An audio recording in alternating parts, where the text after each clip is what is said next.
Hello, hello, Aaron Murray. It is Tuesday. I am still working toward getting some dev stuff done and some marketing stuff done. What was I gonna say?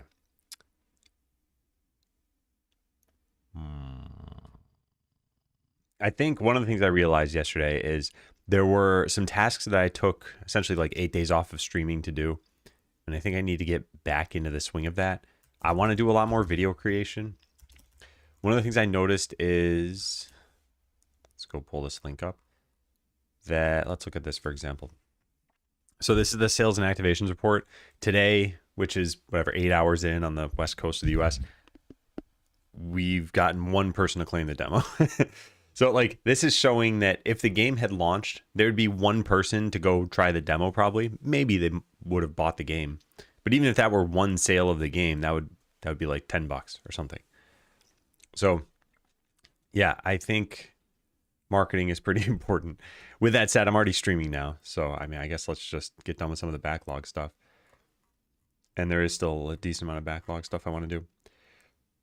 So number one, use new mage idle animation. So this is something I talked to Quickie Joe about yesterday. Let me go pull this up. Game team. And he said to use the mage animation, but just not the Witch Doctor one. Where is it? Here. Oh, I think I already saved this. I think it's in downloads. This one? Yes. Okay. Yeah, I can just use that. And if I need to download it again, I'll get it, but I don't think I should have to do that. Also, I've been using this new Corsair mouse that I got. In short, I want my old mouse, but I can't have my old mouse. I mean, I can up until it breaks, and it's been going for years, so it's probably not going to last too much longer. But yeah, there are a lot of shortcomings for this mouse, and I think it's probably going to be true for pretty much every mouse I could buy, except for maybe the Naga, but I refuse to support Razer. I'm probably going to refuse to support Corsair if there are problems with this mouse. No, know what I'll do. Maybe go find a custom mouse somewhere. All right, so what I want to do is open this and put the mage animation into. Let me just close every other tab I have. In fact, let's close everything. There. Yeah, one of the problems, by the way, so it's not worth explaining. Yeah, it's just gonna it's gonna bore everybody.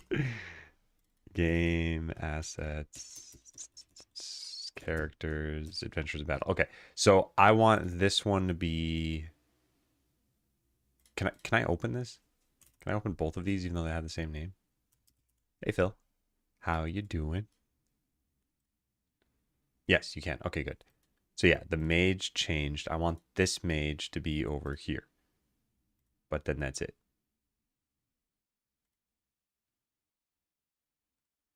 Yeah.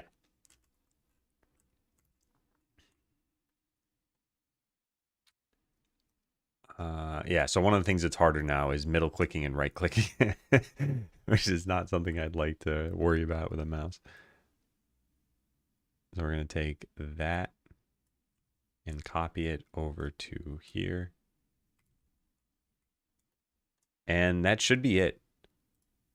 Now these should match exactly. And I'll just export this. Export whole document to game assets characters, adventures in battle.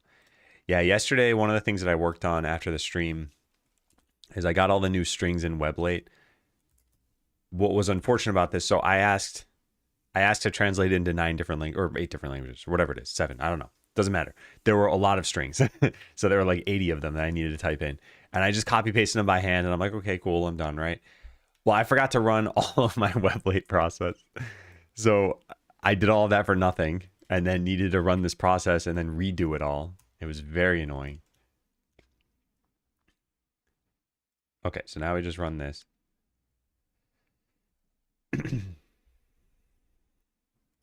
And put the mage into a battle.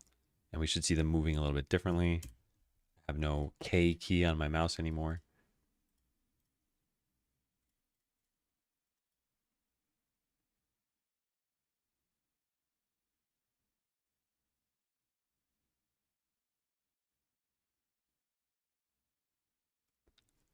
think this is fine.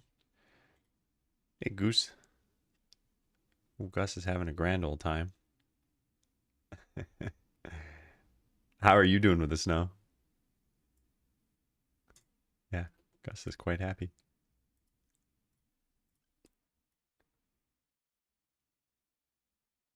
I think everything looks good here. There's this tiny feeling I have that individual pixels are now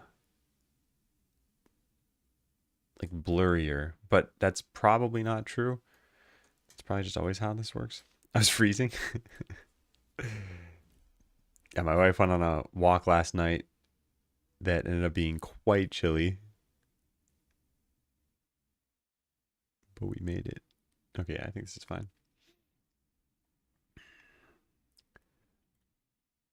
I don't know why I'm getting that, like... Oh, I think it's a hat. I think I did mess something up. Oh my god, never mind. Did I? Are these the same? See, I didn't even have snow. It doesn't necessarily need snow for me to be cold. Also, yesterday in particular, I couldn't find my coat on the way out of the house, so I was just wearing a hoodie, and that's the biggest reason why I was cold. Okay, I might have... Well, no, it would have copied over the transparent pixels, right?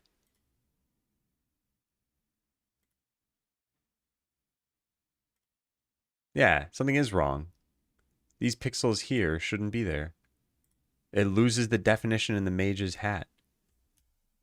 Did I mess this up? I feel like I had to have messed this up. If I paste... Hold on a second. Can I, like, merge this with the... Merge down? No, not like that. Yeah. I broke this.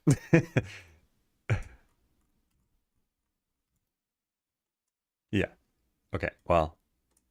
Turns out I'm not an expert at copy pasting. All right, let's go delete this then. And then paste on top of it? Okay, I think that'll do it. Yeah, so now you can see the distinct points of the mage's hat. Whereas before... Whoops. I can't show you the before, apparently.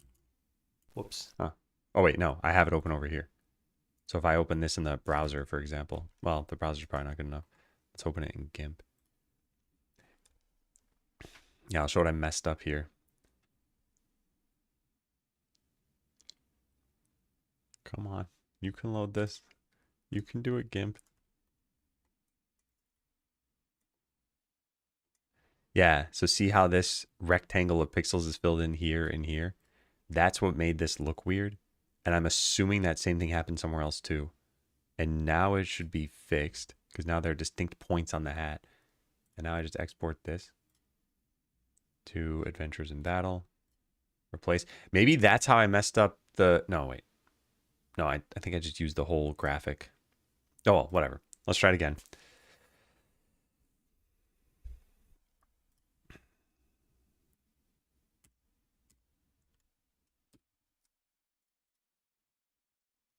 Mage.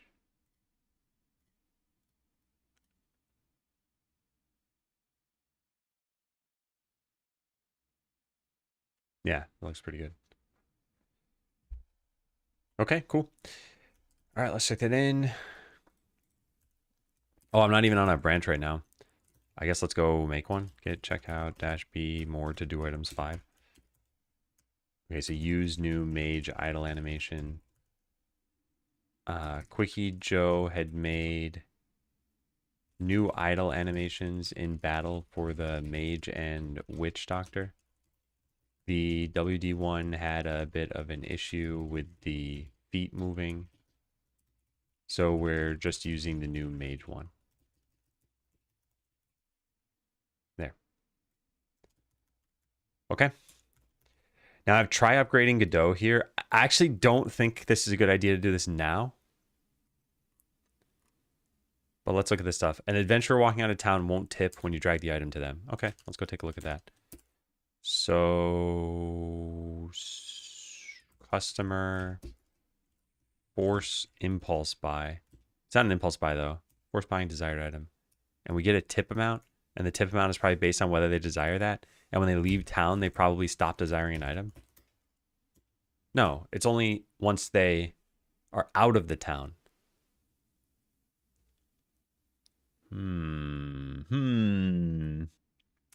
Strange. Why did they not tip when this happened?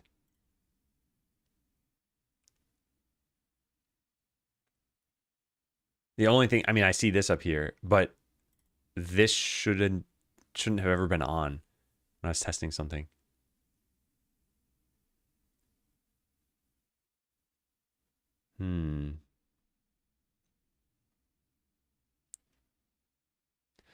It would have to be that this is false. It's possible this somehow was on. I don't think it should be possible, but good morning from the real Goose. We have Goose, Goose, Goose, and Gus. Hello, real Goose. Well, I guess we should test this. Hey, cynical dev, excuse me. So this is what? Customer wander. And we have seek specific item. I don't remember where this is. It's apparently in consider buying. Okay, so percent chance is going to be 1. We don't need this can thing here. Transition to seek. Seek specific item gives you an item. Return item ID dot small blue potion, because those are the easiest to generate. And then we want them to leave town very soon.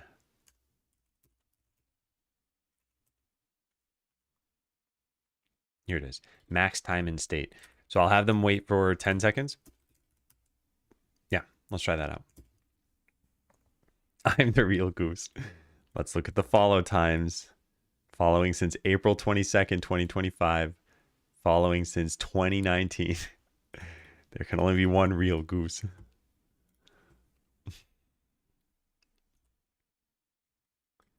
All right, so they're going to walk around in town, and after 10 seconds, they're going to leave. Yeah, so that one's starting to leave.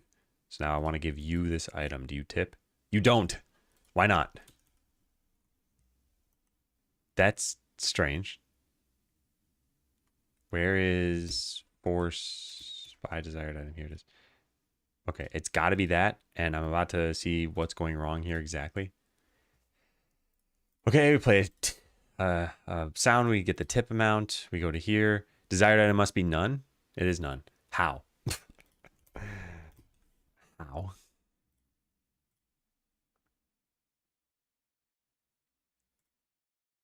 Reset desired item. Okay, that one's fine. I don't care about that. But if I just let this run for long enough, it's going to get hit again. It shouldn't be too long. It's a maximum of 10 seconds, right? Come on. You can do it. There it goes. Okay, so what's happening here? This is setting it to a small blue potion. Okay, so now we need to wait 10 seconds. Thankfully, I can speed this up. Now what do we do? Set it to none. Okay, yeah, where's that happening? Reset and buy the item. Oh, they actually got the item they wanted. I forgot there were 2 potions. We're getting there.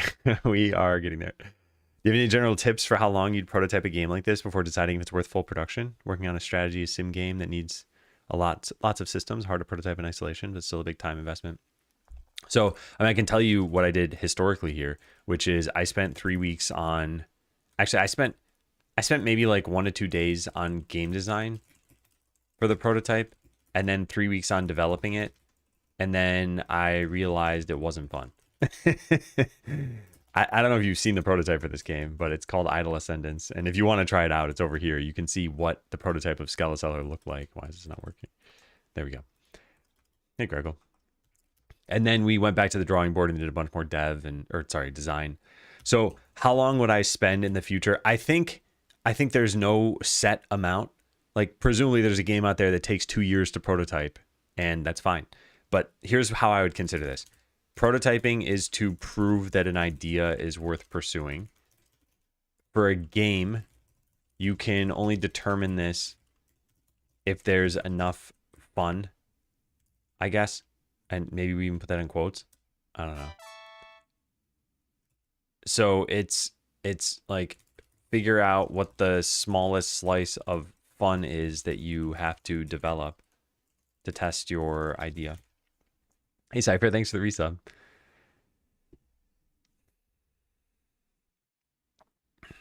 And yeah, if you disagree on the fun part, I mean, still, prototyping is to prove an idea is worth pursuing. So if you're just trying to make a boatload of money, then prove that your game is addictive enough to get people to spend money, or prove that it's whatever enough.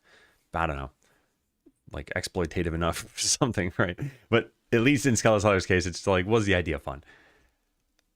Typical. So I think that probably most game prototypes you can do in fewer than 3 months. You can probably get some game prototypes out of the way in like a few days even. If you said you have a lot of systems, I think it's figuring out what is the intended gameplay loop. Like World of Warcraft has a ton of systems. There's fighting, there's crafting, there's selling, there's exploring, there's trading, there's a whole bunch of things. If you were prototyping this game, what would you do to try to see, is the game fun? And you might say, well, these things appeal to different people, so maybe we do a little bit of each one. But probably you want like the core gameplay loop, which at least in WoW, like involves some amount of leveling up. So probably we focus on some of the fighting aspect of it. I mean, it's got war right in the name. Hey, Pretzel. And hey, Sorrow. Yeah, good for prototyping? I actually think it is. Yeah, so you might have a similar number of systems here, and maybe they're all supposed to support the same goal. Like you can break up fighting into a different system, right? There's leveling up, there's choosing talent points, there's using skills, there's positioning. I don't know what else, but there's probably some other stuff I'm forgetting here too. Maybe equipment, I guess. Yeah, and maybe even a couple more things. And of these, you might say like, okay, well, we don't need to choose talent points. We don't need to level up. We could just give you a level 5 character and you could just see, is the combat fun in this game or something. So that's kind of how I'd approach this. But every game's going to be a little bit different.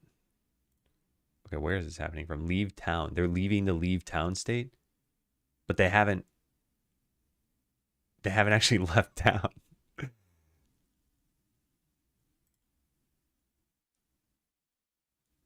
What is the name of this?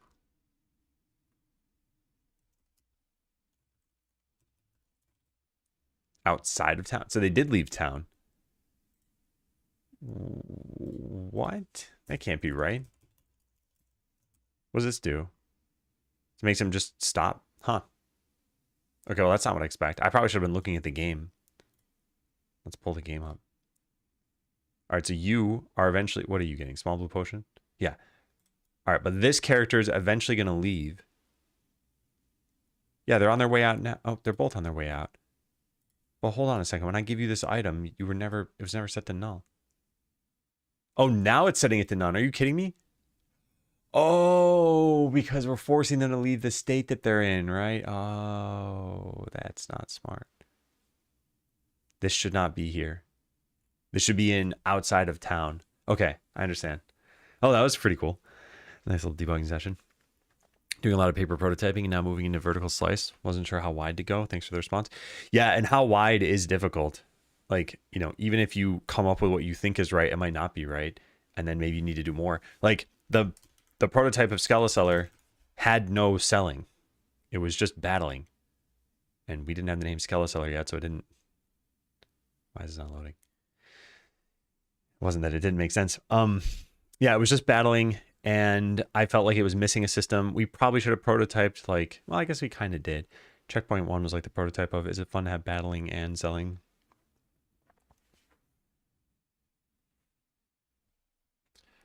Who's live and why he's learning about Adam. But Live Learns Adam has always been the name of the stream. Should have been able to answer this question a while ago. All right, so yeah, here's the issue. This can't be here. It's just got to be outside of town. Outside of town, enter. Customers who had desired an item on a previous trip to town should show that their thought bubble even while leaving town. That way you can still get them the item right up until they're gone.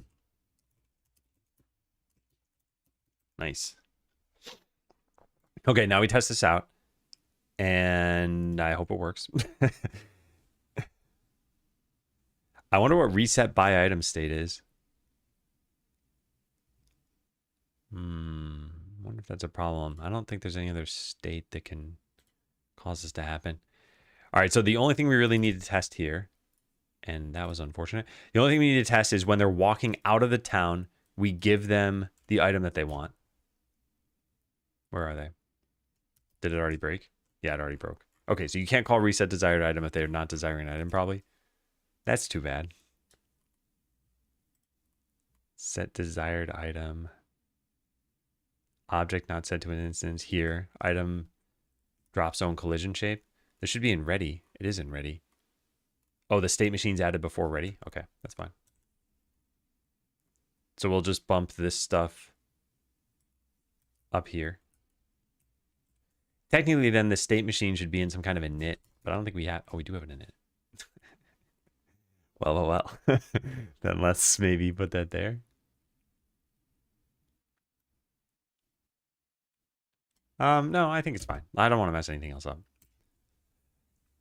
Or do you want my time back for coding projects, having withdrawals? I'm trying to think back of how I felt in college.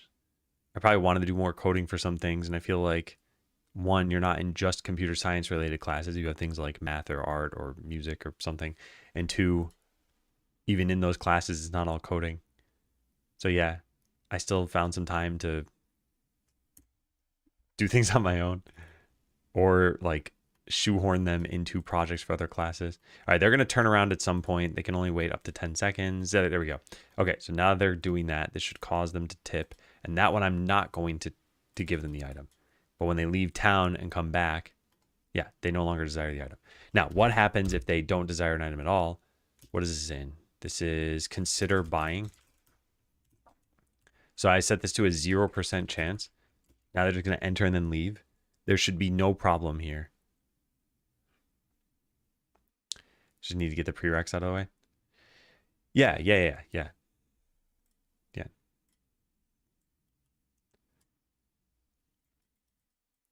All right, so this is just speed things up and then make sure there's no error. So they're going to walk into town. They're going to walk out of town. Yep. Hey, leave. Good. And everything worked. Cool. All right, that fixes it. I'm glad we looked into that because this wasn't a very difficult fix. Yep. Cool. Okay, so let's look through all of this again. This is fine. This got moved. Okay, so fix bug with customers desiring items. If they were on their way out of town and you drag the desired item, their desired item, to them, they wouldn't tip. This is because leave towns, was it leave? Yeah, leave function would reset the desired item. And that function would... Wait, couldn't we have just done this? Hang on a second, customer.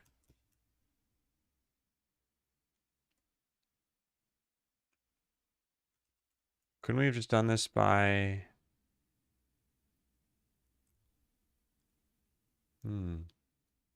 Something in the call stack changed state. I don't know where it is.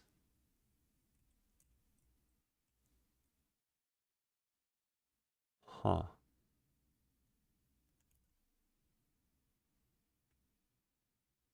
Yeah, I don't remember where it is.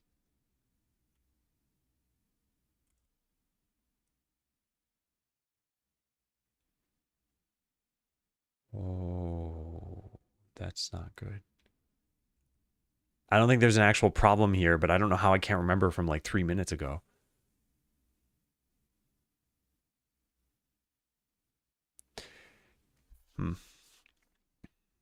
Yeah, I'm not going to answer that. Sorry, Cypher.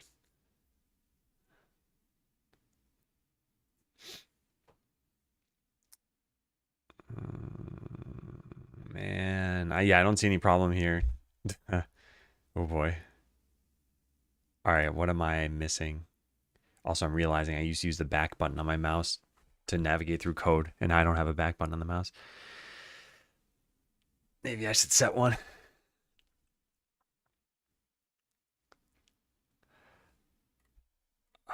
man, if only I'd saved that call stack. It's no longer there, is it? No, it's not.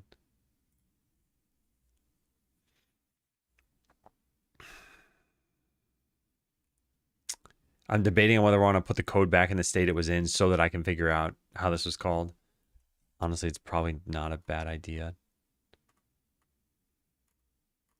There's handle buying item from position. This does the same thing.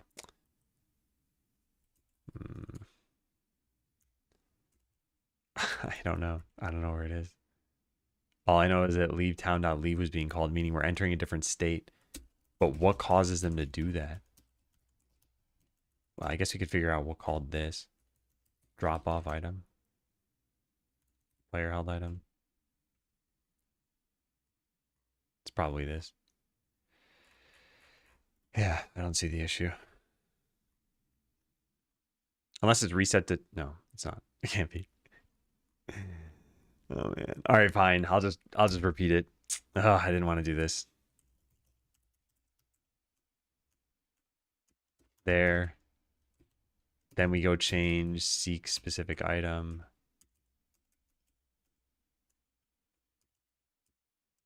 There. Let me just run this. I am not happy with this. I didn't want to have to do this. Let's try it. Hey, Sisson. You have a revenue estimation based on wish list? Not really, no. I haven't looked too closely at the stats of other people who've said, here's my average conversion rate for wish list. I also don't know how one-to-one it would be for me. And then how much more things are hopefully going to pick up. So yeah, I'm not totally sure.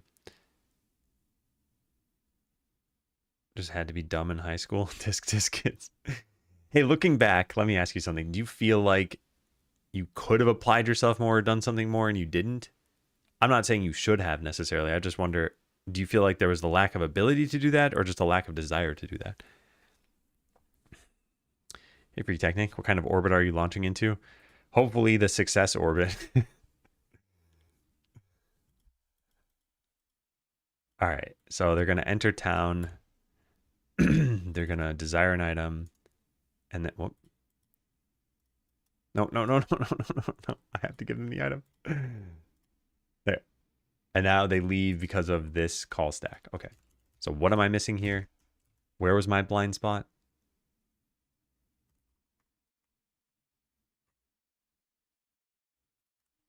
Drop off item.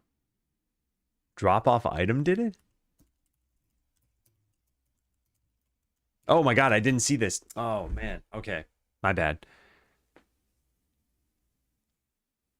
Okay. Yeah, everything makes sense. They're on their way out of town and you dragged their desired item to them. They wouldn't tip. This is because they would transition to the waiting for desired item to be manually given state, which would call leave town.leave, which would reset the desired item. We now only reset the desired item when entering outside town. Yeah, I think it's the right fix. Now I just got to go revert this stuff again. So this gets reverted. That's fine. This gets reverted. And this. Okay, are we good now? Yes.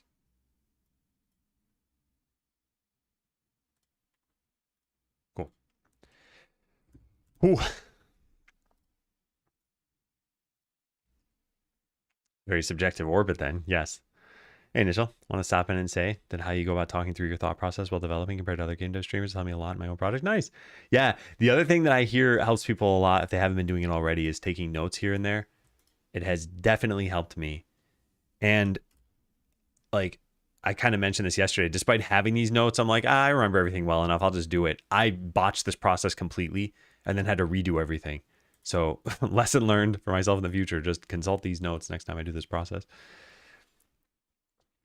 100% feel that way. I was a smart kid, but believed I didn't care about college. I didn't care about grades and all that. Thought I was just going to go to tech school. Realized I love computers and coding. You made it into tech school for college credit in high school, but dropped it because it was too much effort. Yeah, you know what though? I hope this doesn't sound too cliche, but I think this is life. Like, you live, you make mistakes, you hopefully learn from those mistakes, and then you hopefully don't repeat them in the future. And it's not like you lost, 40 years of time and you thought, oh man, what if I could go back and do it all again? It's like, a couple of years probably changed. You're not on a bad trajectory or anything.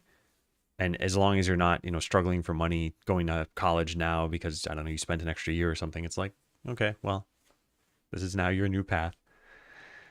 So, yeah, I think it'll all end up going okay.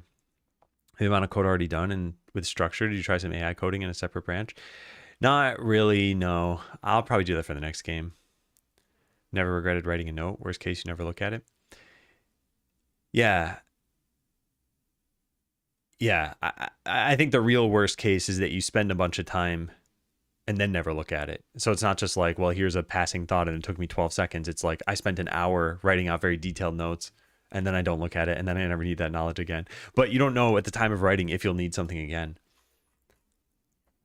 Also, actually, the real worst case scenario is you share a bad note with a friend or something and then they go and do the wrong thing as a result of it. But yeah, realistic worst case is just you lose some time. All right, you can fight elites multiple times in bone mode. I didn't do anything special. I just won in an auto battle. There's somewhere in maybe game constants where we talk about the perks you automatically get. And one of them is auto battling. What is that one called? Player auto battle. Okay, so if we just search for this, we should find it somewhere. Yeah, here. Oh, weird. We don't grant fighting multiple times? How does this only happen in bone mode then? Maybe because we assumed? Oh man, this might be hard to find. Do we ever look at challenge mode in here or in here or in... No, that's pretty much it.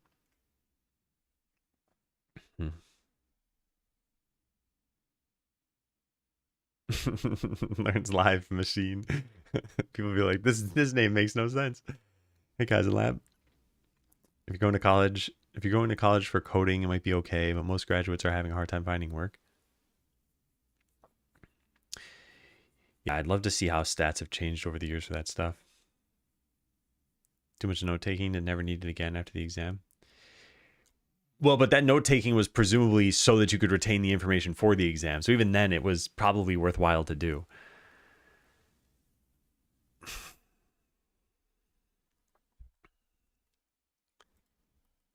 All right. So yeah, I don't ever grant this. Is this a problem in story mode?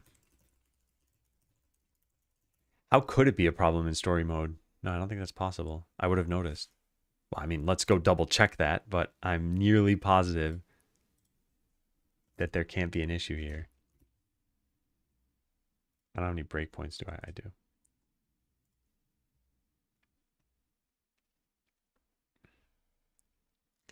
Hey, Amy. And true dat. So let's make a new game here. We're going to make sure to unlock auto battling. Done. Then we're going to toggle invincibility.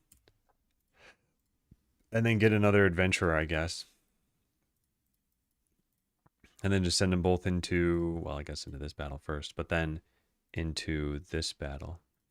Okay, so I am nearly positive that they're going to win this fight and then just not battle again. In fact, this is off. You cannot auto-repeat elite battles. But in bone mode, it's on. Why is that? So we just do the exact same thing. And click here, and click here, and click here.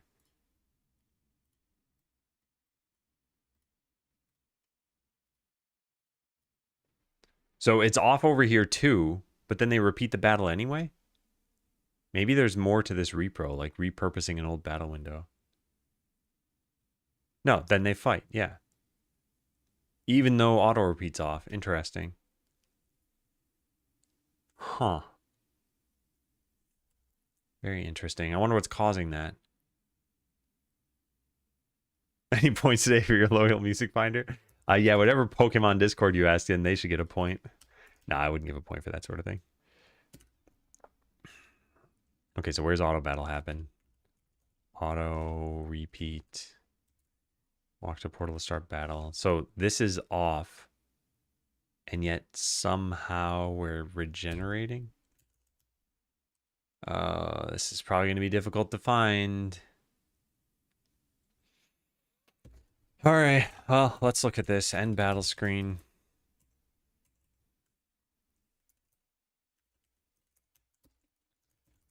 Regeneration progress bar. Start regeneration. Okay, if we just put a breakpoint there. Did I miss this? I did miss this.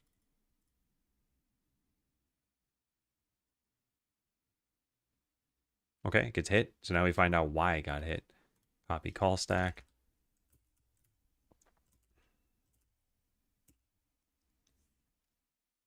Check for end of battle. Battle stage ended. Show end of battle screen. Init start regeneration. Okay, that was not as helpful as I thought. The auto repeat is apparently on. Okay, that part is potentially helpful. It has to be. It has to be on. Otherwise, how would this happen? Yeah, it's true.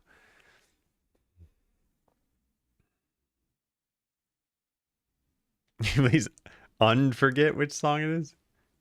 I think you mean forget.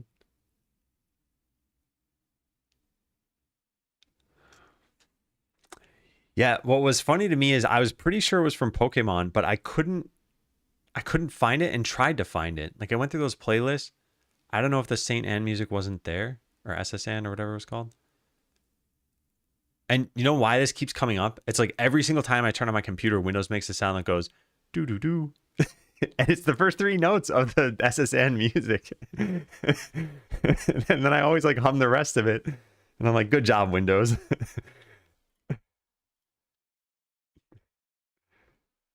And I couldn't remember how to find it so I could listen to it again.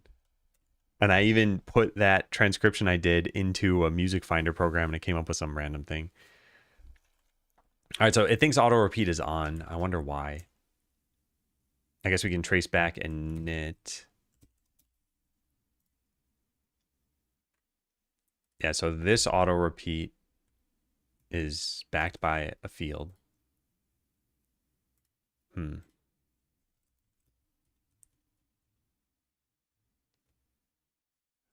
Why is it on if it doesn't look like it's on? Song that starts with the same three notes. I mean, I guess it's not that hard to do. In fact, there are probably many, many different tunes out there that start with those notes. Well, it was more the interval. I don't know if it's the exact same notes, but it's a perfect fourth descending and then ascending.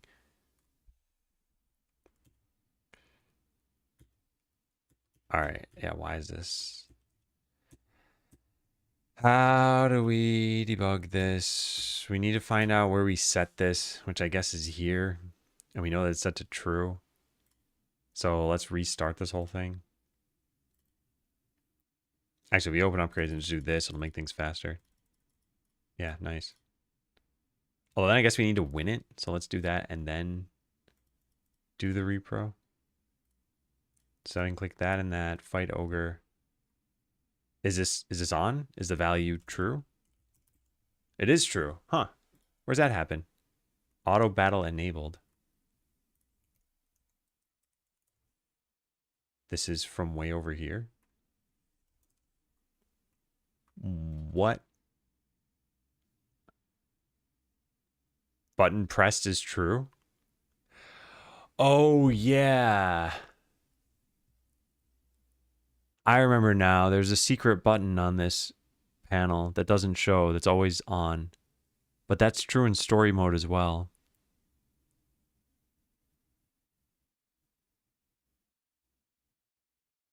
Something else is wrong then. Oh, I know what's doing this now. Man, these are tricky. Okay, so here's the problem. There's a hidden auto repeat button on the battle map. It's always on, but it's not always enabled. In bone mode, though, it's always enabled. Because you have access to both the regular and boss battles. Yeah, I see.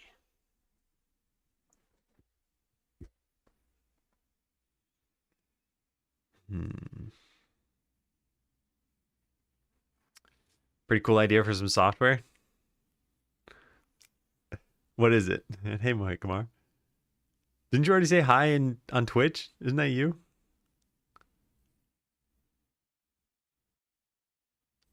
All right, well, what do we do about this now? Option one is just allow it. I actually don't see a problem with this. But do I see a problem with this? Maybe I do. Maybe this is like a really cheapo way to get a ton of money. Nah, I don't think we allow it. I think this is bad. This could mess with the game economy.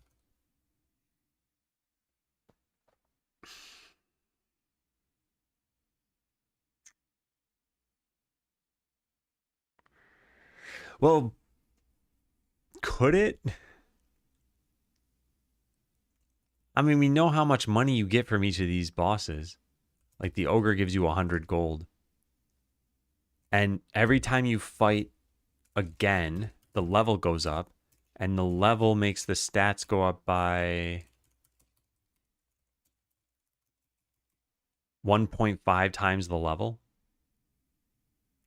That's probably not significant enough. No, yeah, I don't think that's significant enough. Okay, never mind. This would be a problem, I think. Let's just take a quick look, though, and make sure, because I'm pretty sure it's an issue. 25 and 350. Wait, did I say 350? Yeah, 350 life, 25 power. And then what has... I don't know. What has, like, a similar amount later on? The crypt has blue suns. There's like 7 of them. Ugh. This is going to be hard to figure out. All right, well, whatever. Let's say you got to level 10. We'd be multiplying all these by 15. So you'd be at 5,000 life and about 400 power. And isn't that like one enemy in the final location? Probably is. Where's Red Yeti? Yeah, it's in fact even weaker than just one Red Yeti. And there's many Red Yetis. So yeah, I don't think we can do option one. We can't just allow it. Option two then is prevent it. How do we do option two?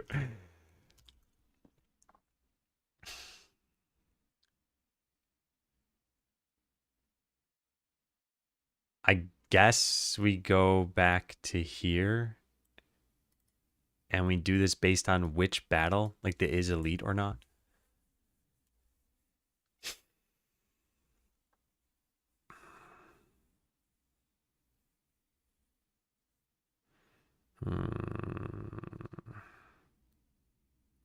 Maybe about having you work on it. I'll send you the idea in a DM. I'd like to get some views on it from some peeps. Oh, okay, yeah. This is going to be rock climbing software, isn't it? You're going to pitch the idea you already started working on. It's not rock unclimbing software. Like you've already climbed it, now you need to get down. Because I think it's just one word. Jump. Land on the mat, roll to safety. Could have been. Yeah, I am curious. I'd be happy to chime in. I probably will not work on it because I have an idea for the next game I want to do. I'm excited at the prospect of a new game while also being daunted by it. And every game has its own challenges. You know, one of the challenges for Botland was like getting people to play a game that they didn't really play. Like there was no manual direct control.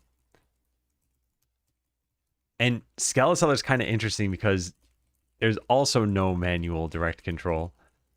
But it's in a much more understandable way because you're not writing scripting for everything. It's just happening. You buy a rock that slowly climbs a human. You know how creepy that would be?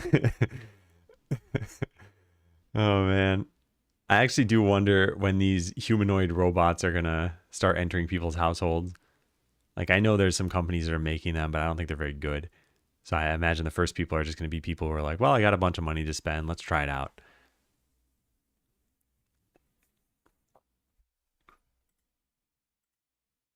Did you see this?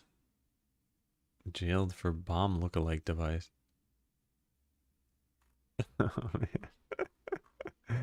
I wouldn't say someone's very stupid for this. I think anyone who's got like a circuit board and a button attached, it's going to look like a bomb to some people. It still reminds me of the Boston Marathon thing that happened with Aqua Teen Hunger Force. Let me pull up that article. Yeah, so the Moon and Night Panic. Maybe it wasn't the marathon, maybe it was just Boston. But like they put these things up. This is just a character from the cartoon. And I think the police thought it was a bomb.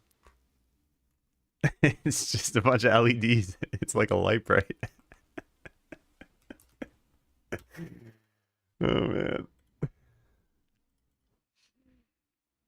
All right, so the question is, do we just take is elite into account here, or do we do this on the other side of things, like over here maybe? Because the instances, well, maybe the instance slot should know that this isn't even possible. Auto battle on, finish the battle, then turn auto battle off before the timer causes the next battle to start.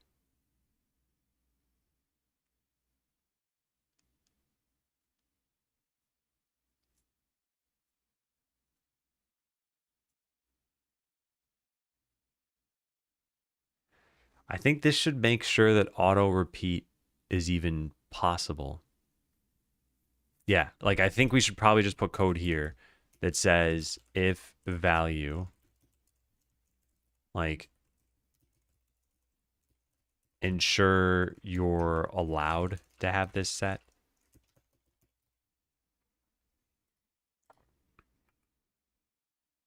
But then again, this caller knows whether or not this thing is disabled. So how does it set it? Yeah, right there. Town.can repeat elite battles. We just shouldn't even have this. This shouldn't exist. Oh, God. Okay, there's a lot of... Oh, God. Hmm.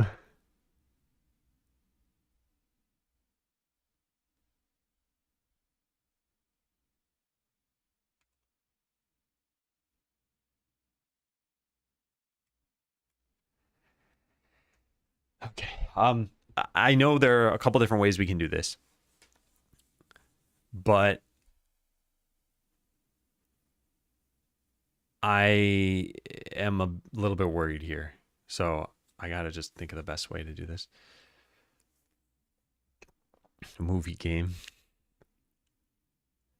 How much of the generic systems for Skeleseller do you think are abstractable for a new project? Localization library, other things. I think maybe some of these things would be. I think one of the nice things about doing a second project in the same general tech stack is that you find out where you've got duplication and then you ideally do something about it. So, excuse me, let's say we use the dialogue system, for example. We're like, let's take this out and put it in a new thing. We could just make a library out of it, and then everyone could benefit from it, or at least all the games I ever make in the future could. Now, that said, this new game that I'm planning is a very sort of unusual setup for a game, such that it's going to seem like it's many different games. In fact, I think there's a game that's kind of like that called, UFO 50. This is 50 different games in one. And if you look through the screenshots, they're all in a cohesive art style. What I am planning is a game that's not even in a cohesive art style.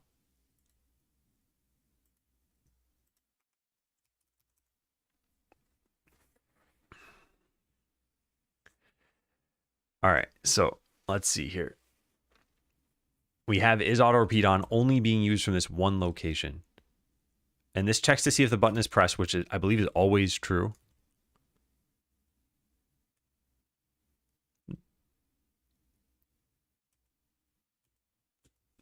It's actually not easy to tell because you need to go into that scene. Battle panel tab. Where is it? Where's the button? It's hidden. There it is. And here's the button. And is it enabled by default? It's pressed as off. Are you kidding me? Nothing is easy. All right, well, let's just get to annotating some of this stuff. So the button is only pressed once you've unlocked auto repeat. So then what disables this?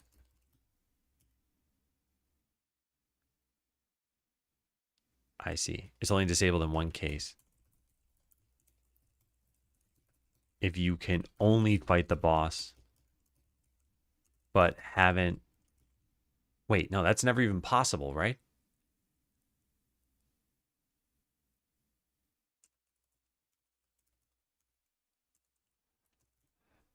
Oh man, hey Slopside. I had an idea years ago where you played a world that was comprised of just hundreds of mini games. Also wonder if this system reusability and other benefits like Steam launch, post-launch expertise dovetails into the concept that the first commercial game made likely won't break even from an opportunity cost perspective. Well, okay, so here's my kind of take on at least this part, which is, let's say I'm making Skelliseller 1 right now. Let's say right after this, I'm like, let's make Skelliseller 2, where presumably lots of these systems would be in common. And all the expertise obviously would transfer to, right? Oh, it's on Steam and it's, still a single player game, whatever else. I might shave a year off of development, maybe. I don't think that means it would be a much bigger success.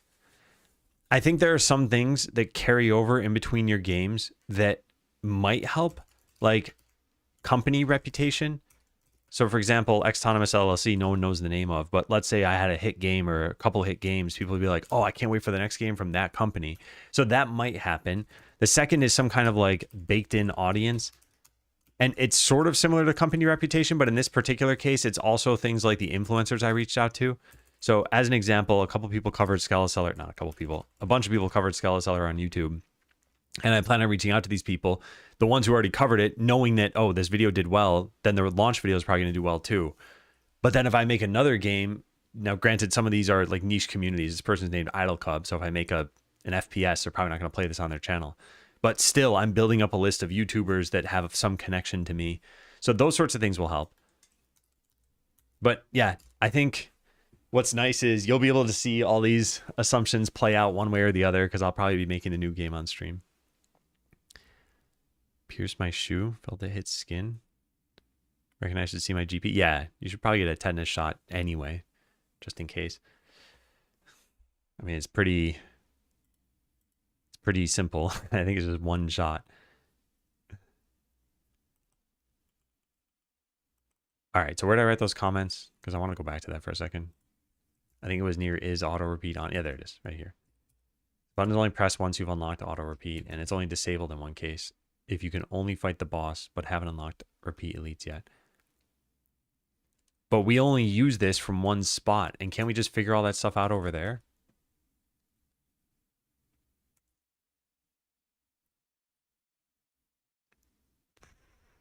Probably.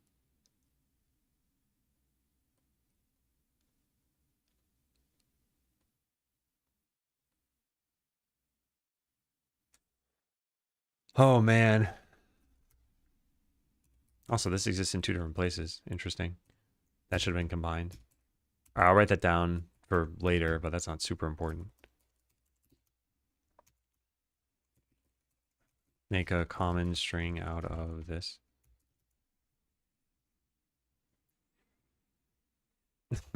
Literally screwed.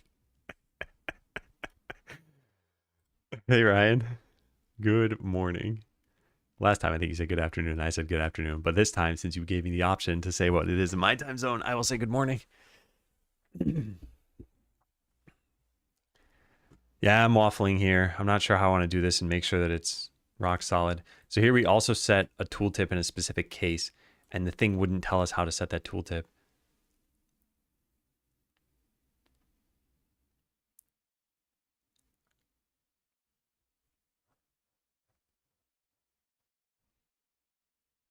Ah, man.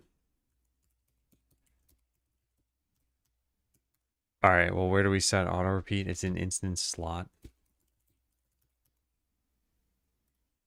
Can we just do this here? Can we tell if the instance is elite or not? Do we even have an instance? Oh, it is elite.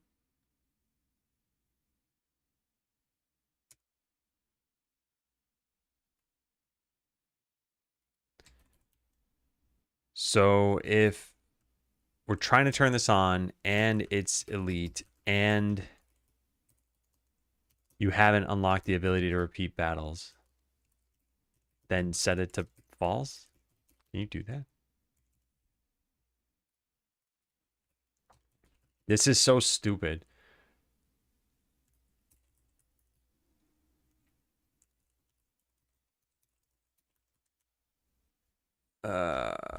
This is, oh yeah, this is stupid. I don't know. I think this fixes it. So let's try it. I think this is the only code I've changed. Everything else was just comments. Yeah. Yeah, let's try it out. Hey, Rasul.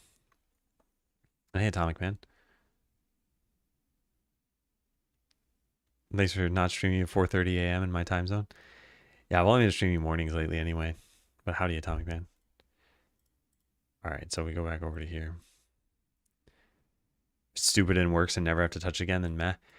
In this particular case, I feel a little more strongly than meh because I think there's a risk of this causing an issue in the future. Like, we don't touch it for a year and then we need to touch it again later. And I'm like, why did I do this? So at the very least, I should write a comment saying this is suboptimal.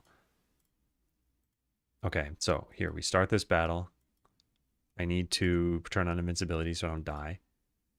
Then when we win, it should just stop. Yeah. So that's fixed. Now let's try it over here. So we go fight the boss. And we turn on invincibility. Although that's unnecessary because you're forced to win this fight in story mode. But still. Let's do. Oh, wait. I don't have auto battling. Oh, no. Flee. Okay. I need auto battling. And then we need to start this from the map. There. Now we just speed it up and it should not auto battle. Perfect. But then I'm going to do this. And now we should be able to auto repeat this. Oh, actually, that's not the right repro. This would be. So fight ogre, debug, speed up this. Okay, I don't care about that. So it's auto battling right now. Yeah. Okay, and that's how it goes.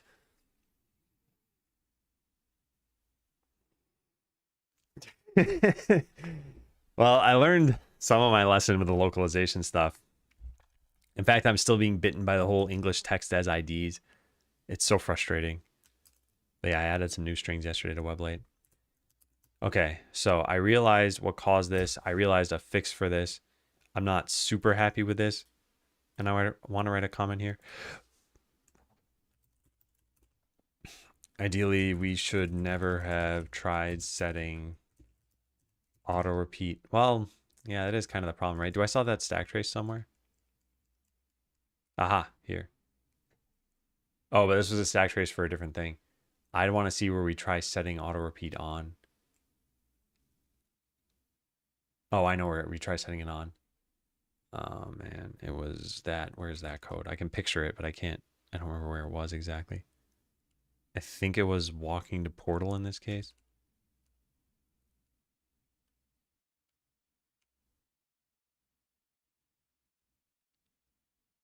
I don't know where it was. This is Godot. Yeah. Hey, host.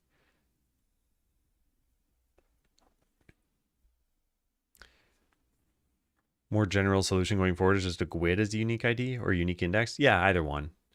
It doesn't really matter as long as it's something that isn't going to change when you change a string. Well, I would say unique ID. I'd probably do something like, you know, title screen dot new game dot text or something, or even just title screen dot new game and title screen dot quick game, those sorts of things. So it's like you might you might want to change the ID here because maybe instead of saying new game, it becomes like load game, and then you have a mismatch between like, oh, the new game ID is actually going to say load game. But yeah, that's better than the problem I'm in right now, which is that new game is the key. And if I ever change this to something like load game, then I lose all the translated strings.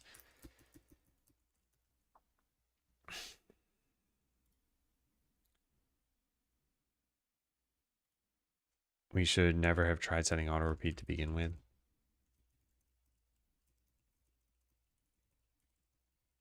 Kind of a hack. Yeah, I'm just gonna write that down. Okay, so fix a bug where you can repeat elite battles. This was only possible in bone mode.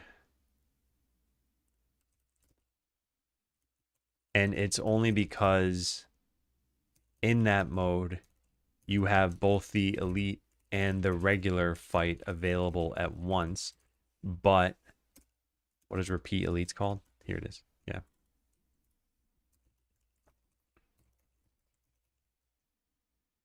So when starting a battle, the battle panel tab has the auto repeat button. Yeah, here it is, auto repeat on. And this is passed to what, walking to portal? It might be, but I think this comes from somewhere else actually. Yeah, here. Start battle. Battle panel tab dot start battle sees that the auto repeat button is pressed since you automatically have that the auto battling perk, and that the button isn't disabled since you aren't forced to fight the boss. All right, I can't read all this, so let's just paste this out of here. And it does what? Oh, I should be taking a break pretty soon. I'm on top of things. Let me just finish writing this comment. And it invokes this with auto repeat on.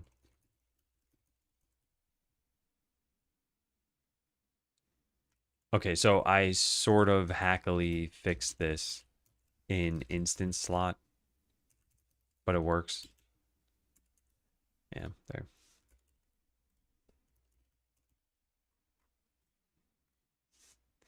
Okay, as mentioned, I'd been burning out the last week or two, and I think I just need to take breaks. So I'm gonna go take a break. So you're okay with string to hash type stuff too? Heard you say wouldn't do it with English strings and wondered if English part was a problem, hence my default to integers and numbers. Yeah, I don't think it's the English part that's a problem. I think it's just when you change a string, you lose all the translations. That's a gigantic problem. And it's especially a problem because I'll give you a quick example and then I really should take that break. I have a note, you can do this. Yeah, this. Okay, so this says allows you to select which adventurer's loot will start inside a treasure chest. And then there's a note about how that works. I originally copy pasted this incorrectly and I said note something totally irrelevant here, like you get double value from rare items. This makes no sense. Well, now this is the English string that we use as an identifier. So when I'm like, oh, let me fix this, and I use the proper note. So this was just note, correct note here. Now I lost all the translations. Yeah, I don't want that to keep happening. So in this case, what we would end up doing is we just manifest it as something like, perk.selectiveloot.description or something. And yeah, maybe the name selective loot changes and we have a problem. So yeah, maybe we just say perk 1 description or something, or perk 157 or whatever. In fact, I should probably write that down. Write a note about how unique IDs for localized strings may still need to change, e.g. perk.selectiveloot.description. You may change the name selective loot, at which point you'd be tempted to change the ID. Although you wouldn't have to. It's just another locale. Yes, exactly. Yes. And that's the important part. Because, yeah, then you won't run into these problems. Could probably do a whole YouTube series. I want to do a video at some point, although I don't consider myself an expert, and I haven't even launched the game yet. So I'm worried I'd give advice and then realize it's wrong. All right, I'm going to take a break. So is it jump time? Computer, is it jump time? What's going on? Break, break, break. It's jump time. Yay, we did it. Okay, yeah. So for those who haven't seen this, you can type join in Twitch chat and then J and a number jump. I'll be back in a little bit.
Wowie. Good job, Ramy. Close the game.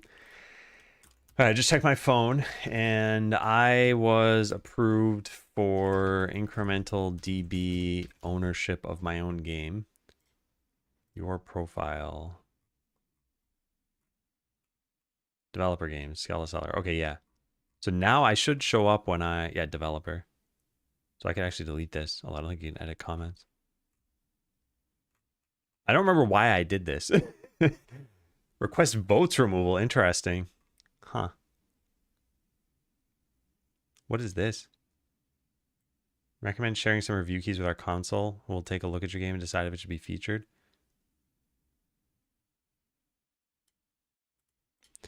Featured? Where does it get featured?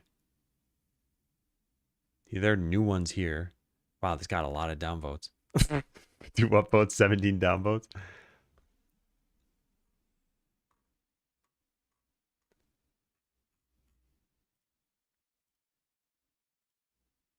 Upcoming? Is Scala Seller considered upcoming? Yeah.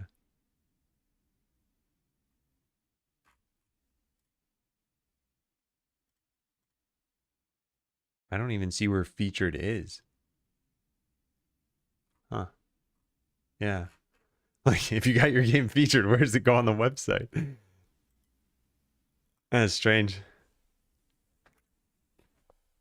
Never heard of that. Yeah. I'd never heard of it either, but then I saw a lot of traffic come in from this. So if we look at... Wait, can I show this on stream? Hang on a second. Let me take a look for a sec. Yeah, so here's... I don't think there's a problem showing this. Okay, so here's my... Where did that just go? Here's my itch analytics. And you can see number of views per day is hovering around like probably an average of 35 or 40.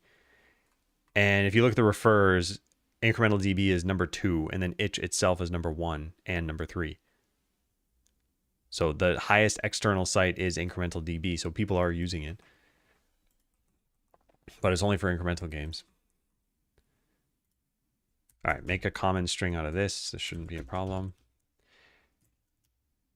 Yeah, and where does this go? Errors? Do I have like error strings somewhere? Really? I don't? I just put them wherever? I just put them wherever. Oh, really? Huh. I guess it doesn't really matter. So what I got to go figure out is there a common place I could put this stuff? I could just go make an error strings file. Take care, Atomic Man. Have a good sleep. Yeah, I'll just go make an error strings file. We have tip strings, item strings, whatever else. It should just be like this. Yeah. Error strings. Public, static, const. Actually, it's not const, right? I mean, yeah, well, all right. So this is error strings, and we're going to say cannot auto repeat elite bytes. And then just paste this in there. Easy. Delete the rest. And now use this from over here. Error strings dot cannot auto repeat. And same thing with this. And that's that. Hey, Kevin, how did your 4 hours of meetings go yesterday? And I was telling my wife, I'm like, oh, Kevin dropped by. And then he said he had 4 hours of meetings. Who thought this was a good idea? Nobody did. Nobody did.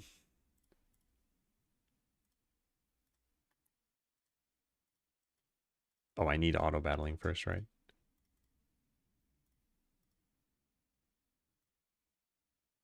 Good and good. I think I only modified 2 of these, right? In battle and walking portal. Yeah.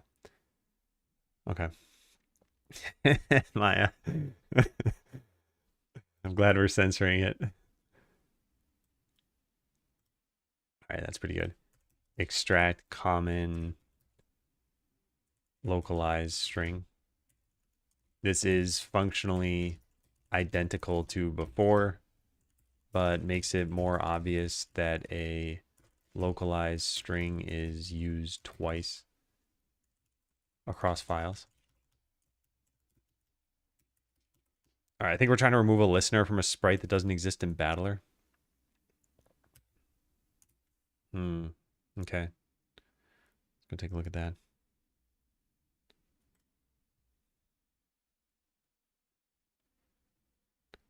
DM me. I don't even remember how I set up the permissions, but I don't recall if Kevin can commit directly to main. He could make a PR and try to hide something in there, but I don't think he can put code in without me knowing. All right, so what are we doing here? We're just plugging this in. I guess just send whoever into a battle and just see if this happens. Let's just let this run. It might be only in fishing battles. Yeah, it definitely doesn't happen here. So let's get the fishing pond. I don't have money for that. All right, so send them over there, I guess. Does it happen here? Maybe it's only when you close the window. Oh, they haven't died yet. Yep, there it is. Okay, so it's when you fight a fish. It's when you, like, catch a fish. Oh, I think I know what did this. Sprite, or no, animation finished. Yeah, right here. This assumes that we added fade out, but we might not have added fade out. And I didn't think that this would cause an issue. Attempt to disconnect a non-existent connection. Yeah. I didn't think that would be a problem.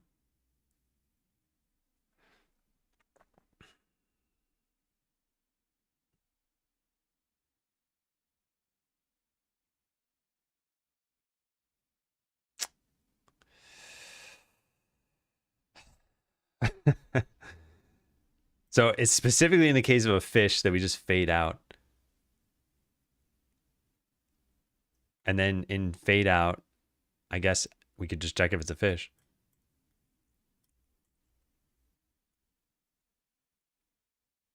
Yeah.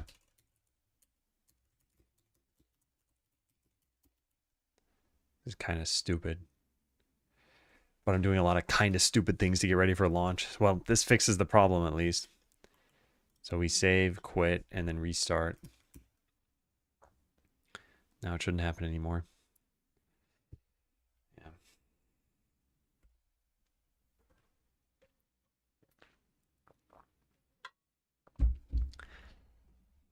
That is pretty funny. All right, we send these into battle. We speed this up a little bit because I don't need to watch this. We just need to wait for it to catch a fish. Oh, there are no fish. Now there are fish. There it goes. And yeah, problem solved. Hey, ABC. How you doing? Nice 80 stream streak. Fix bug with listener.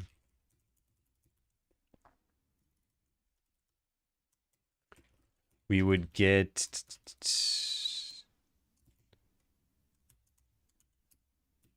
this every time you caught a fish.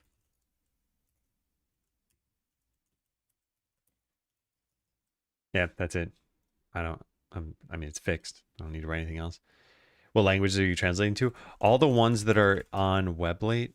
Oh, that's on a link to Weblate. Okay, well, anyway, all the ones that are here. So Chinese, French, German, Italian, Japanese, Korean, Portuguese, and Spanish. However, I did not find translators for the CJK languages. So if we just sort by translated, you see all those are at 0%. But the other ones are all on their way to being completed. French and German are done. All right, so this is done. Update for unlock the next scenario. Oh, well, it's too late for that now. Oh, that's too bad. Doing some kitchen renovation. 10 hours today. Oh my goodness. Was the renovation caused by just wanting to improve the look of your kitchen, or was there like mold damage or something? I should go look at this. Unlock the next scenario. Here it is. Okay, so let's look at the French string and the old French string.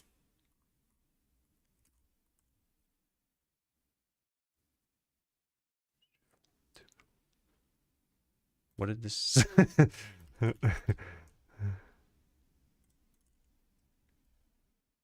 Completing the last challenge, I see. But in this case, next is different. Okay, but that's okay. And then what's this one say for German?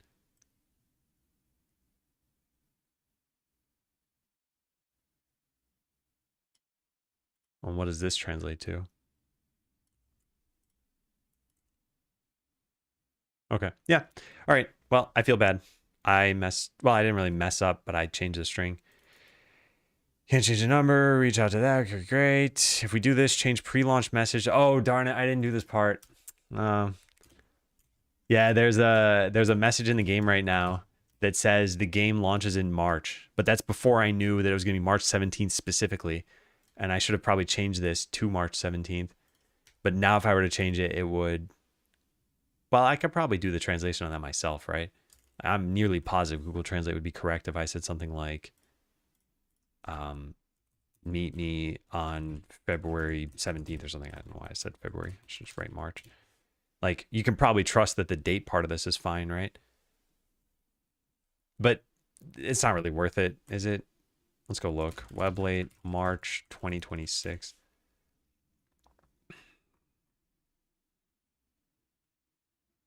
Yeah, I probably just plug in a 17 somewhere for both of those.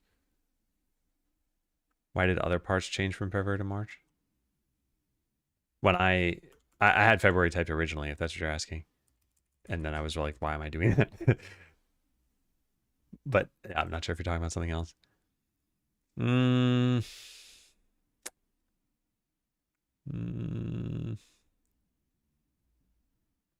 I don't think we need to do anything about this. Yeah, I don't think we need to do anything about this. Okay, that's fine. Make sure they're actually in the game. Oh yeah, I never tried that. So if we just go to settings and click French, it should be everything translated. Like everything. Yeah. I'm not going to look at every single string. I just want to see, am I seeing French in all the different places? Yeah. I'm not validating that they're correct strings. What about over here? This menu is not French, by the way. This is a debug menu, but this one is a player-facing menu. And yeah, all of these look fine. Oh, those are not fine. Oh, those don't change on the fly, though. We just need to go back to the game for it to update. Yeah, now they're correct. Yeah. Okay, yeah. Old kitchen and apartment inherited after grandparents. Brother lives there now. I see. Oh, man. Well, I hope it goes well.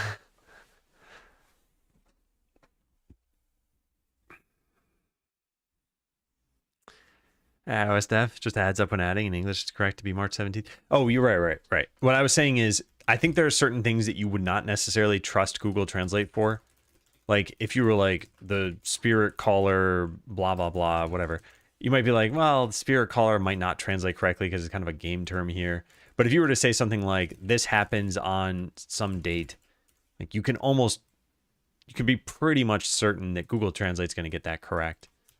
And I don't speak German, but like I said, I'm assuming this is how you'd say it in German. Am I doing translations or localizing? I'm not translating anything. I was just handling the localization. But even this, I'm not gonna do anything about. And then add translators to the credits. I do still want to do this, but this is not super pressing right now. I just need to do this before launch.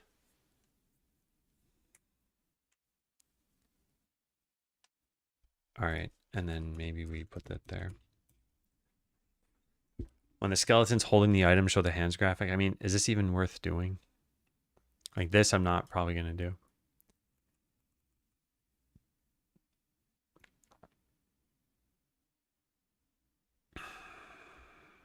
We have a lot of controller support stuff we need to do. Have we done all of this? What's even in here? Which other games do you enjoy playing? I'm only really playing the finals right now, but I'm really, really looking forward to Slay the Spire 2.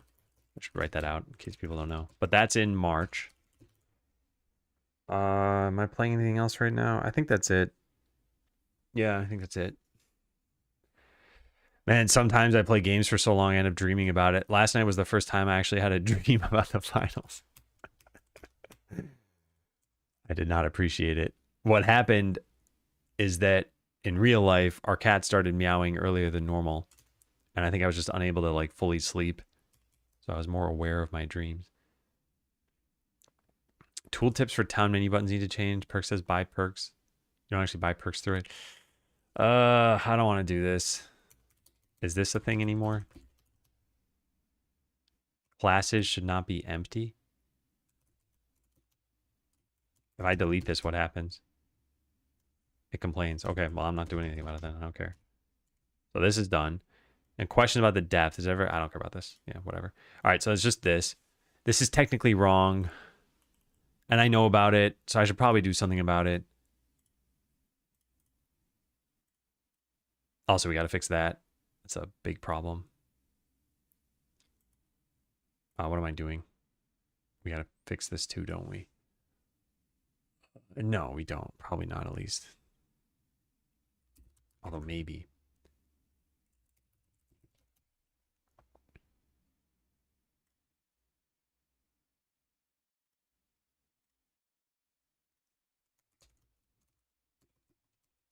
I forgot that the bone mode text shows from the title screen.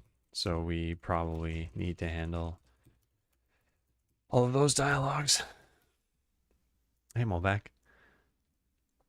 I'm going to try to focus on my own dev work. All right, yeah. I'll read whatever your idea proposal is and chime in on it.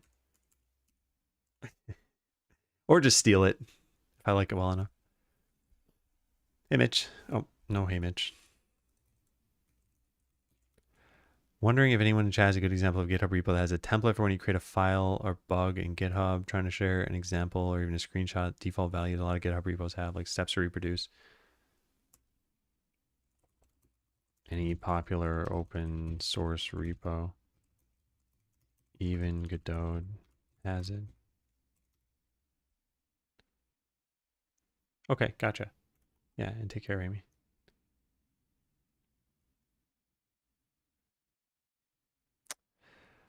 Okay. So I was going to go look at the tooltips, but then I got stuck on French. All right, so what's it say? Open the battle map. That's fine. That's fine. It's not really fine anymore. It says customize their skills. You don't customize their skills here anymore. Buy or choose town perks. That's correct. That's correct. That's correct. That's correct. So all these are fine, except for this one, technically, and I'm not going to fix that.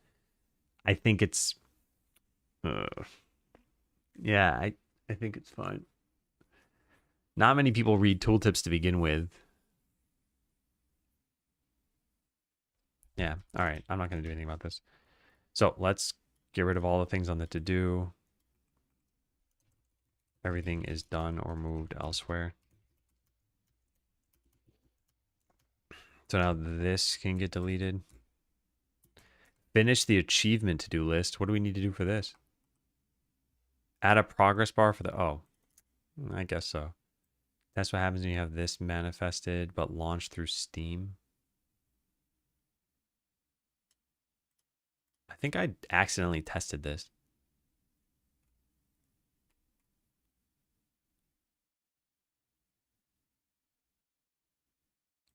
I don't even think this is correct. I don't think this is correct. I think the Steam client knows, but the Steam library that we use needs to know too.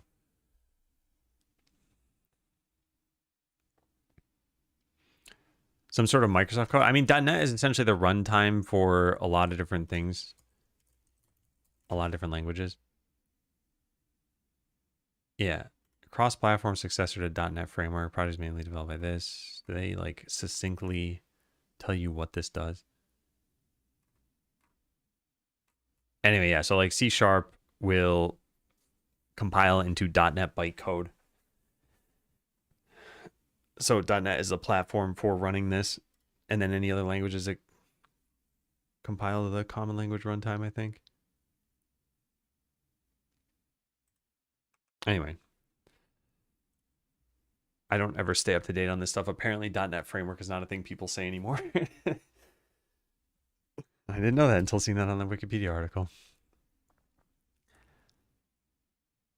All right, test by uploading a special thing. Write notes about this. If Steam doesn't override it, then we need to make sure we're setting this. I wrote some notes on this stuff. I think this is all fine.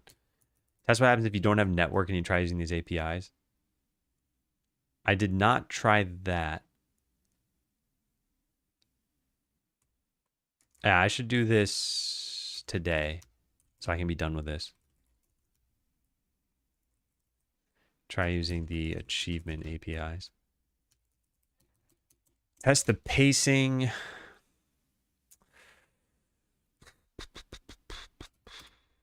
I mean, let's just take a look really fast. Where are our achievement IDs? Here they are. Okay, so here are all of the achievements. You get this during the intro cutscene. You get all the boss ones when you beat the bosses, obviously. Max level 1 adventure. Okay, that was a stupid name for this. But this probably happens like after or like near the final boss. And this is probably after the final boss. This is probably like boss number 4 or 5. Max every perk is near the final boss. These I don't remember when they happen, but they're sporadic. Bone mode completion is totally separate, and I think that's fine. Complete first quest and final quest are pretty good. This probably happens randomly for people. This we probably have to seek out, and this is only in bone mode as well. Okay, so in general, I think the issues are these ones, potentially, and not even necessarily, but this, and then these. And maybe combined with like some of the ones toward the end. Maybe you get these too quickly and too densely. But I don't think I'm going to change anything about that now. So yeah, I'm just going to not do this. All right, look into this issue. What is this issue? Create the achievement system. Split tasks into smaller tasks. Make sure this code only runs on Steam. Figure out how to even get them to connect. Come up with the achievements. Add all the achievements. Figure out how we localize these. Okay, so we haven't done this yet.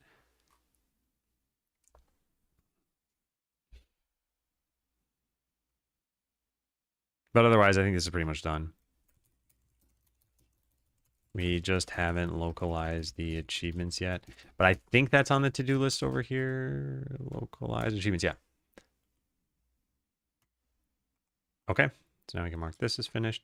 On dead machines, we should probably validate that the achievements actually exist. I'm not going to do that at this point. Figure out if we want stats for anything. Make sure any achievements have been manifested for playtest and launch versions. I'm pretty sure I did that.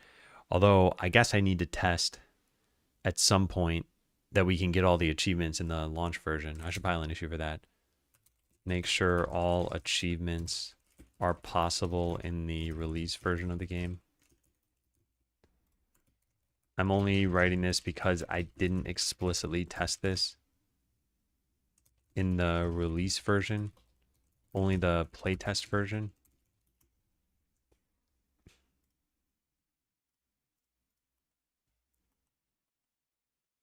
Okay, so add a progress bar for the gold achievements. I don't think this is important. So here's what this is talking about, and I don't know how to even show this. Yeah, I'll just draw it in here. But like you can have a progress bar for gold earned or something like that, and then reuse the same achievements, and that way at any given point you can see like, oh, I need 10,000 and I've gotten about 4,000 so far. And that's nice, but it's not really necessary. Do you have any hidden achievements? No.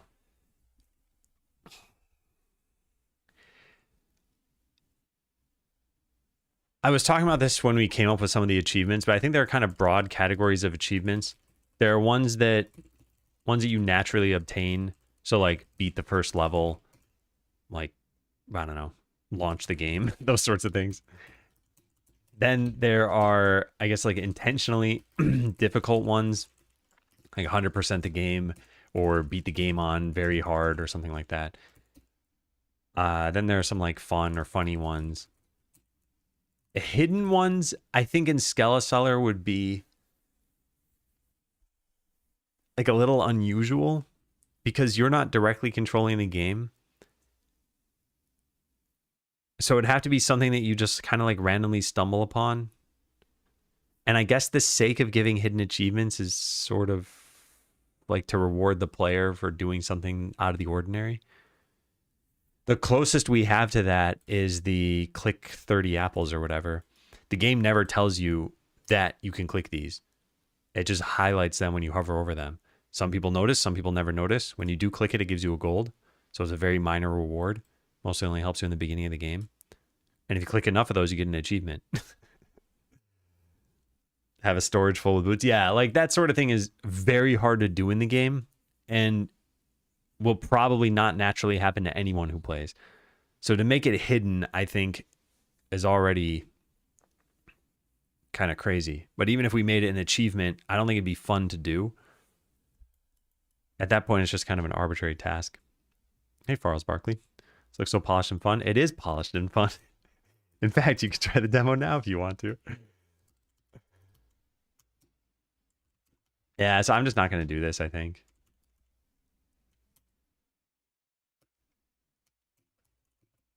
Decided not to do this just because it isn't super important. Yeah. Okay, so we can mark this as finished. I like hard mode style achievements, like complete a hard dungeon with suboptimal setups. Yeah, so that's a category we don't have in Skelliseller right now.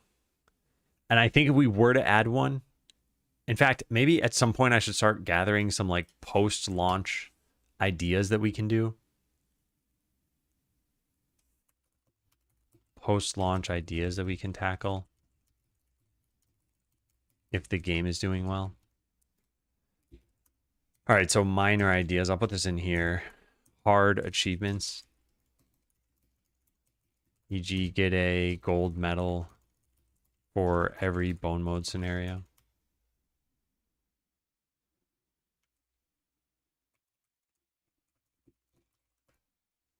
I haven't really spent a lot of time planning what we could do after launch to keep people engaged with the game. Major ideas, or I don't know, major ideas. I'll just put in ideas. Leaderboards, though. And I think we have a thing about leaderboards here somewhere. Yeah, here. 1, 2, 3, 0. What else? I'm just trying to think off the top of my head of what things I already come up with, not what things could we come up with now. So we talked about leaderboards. I guess, yeah, more content's pretty obvious. Some sort of cosmetics or customization. See, here's one of the issues I kind of have with this. We have two modes. We have story mode and we have bone mode. Story mode is already laid out from start to finish. So once you've gotten to the end, like this is the whole map. Once you've gotten to the end, you've unlocked every perk. You have every adventurer. Your power level is very high. You probably have tons of money. So let's say we want to add another like 4 locations or new systems. We can't really tack it on to story mode. We'd probably have to make a new mode like story mode 2 and there's a new town or something. And I don't know what we would do with the game exactly at that point. Loot boxes and hats. That's right. Hey, Civi. I like achievements that encourage me to play the game in a way I wouldn't normally do. Yeah, I think adding more of those could be pretty natural. Also, it's typically not too hard to add some achievements. Like I said, I looked at the achievements we have here. I think all of these are pretty natural, except for a couple which you don't have to go too far out of your way to do. Because, yeah, we don't have that many achievements. It's just 24 of them. So, yeah, anyway, achievements. I guess I have that written down. Hard achievements, and I guess, like,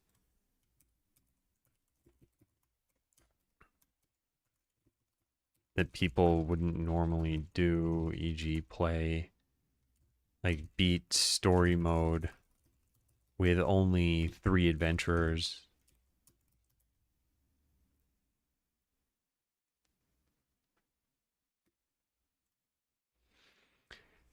Problem with the beat it with only 4 adventurers is then 2 of them would have to be the same. 2 would have to be the rogue and mage, since you're forced to get those. Technically, actually, you're not forced to get those. So the rogue has a chance to dodge. If they dodge every single attack, I think you could beat the ogre solo.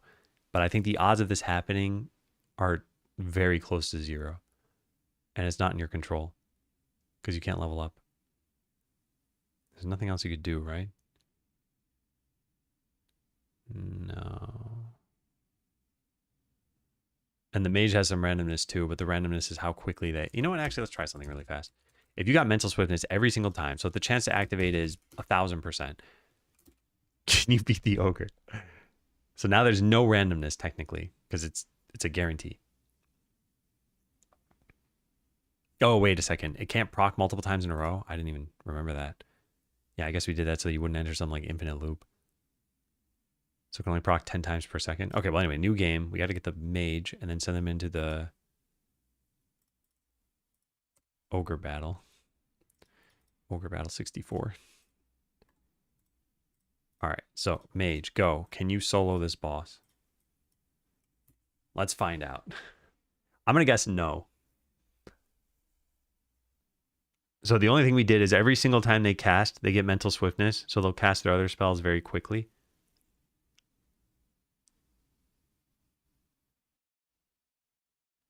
Okay, so I'm pretty sure then that means it's impossible.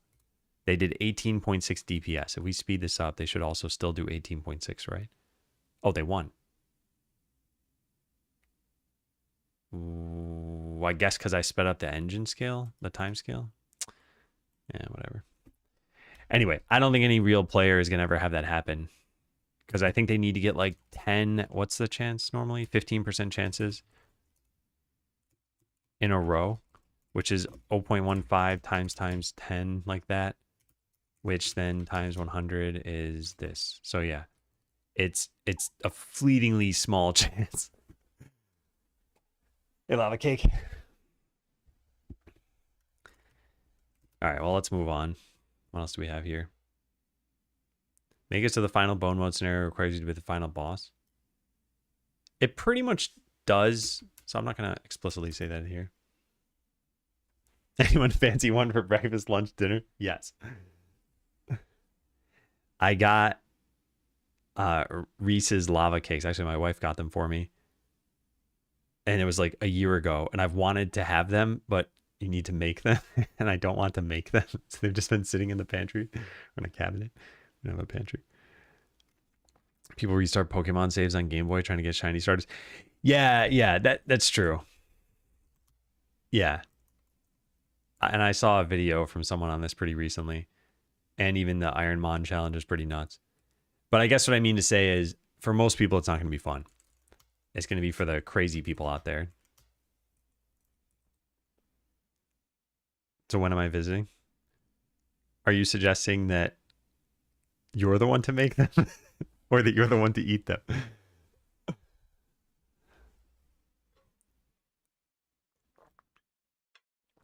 I made lava cakes, I think, from scratch once. And they turned out pretty well.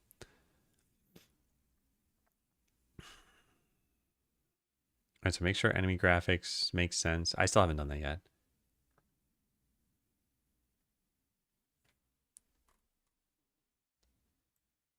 I was going to click on wooden signs. Might need an additional indicator.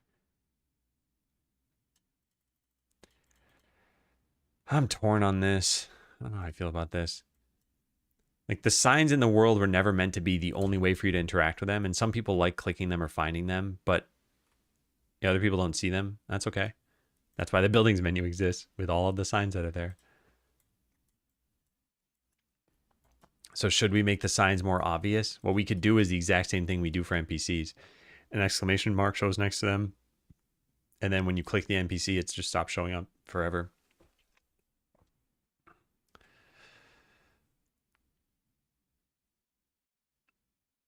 Yeah. Do you have a next game planned already? Yeah, I do have a next game planned.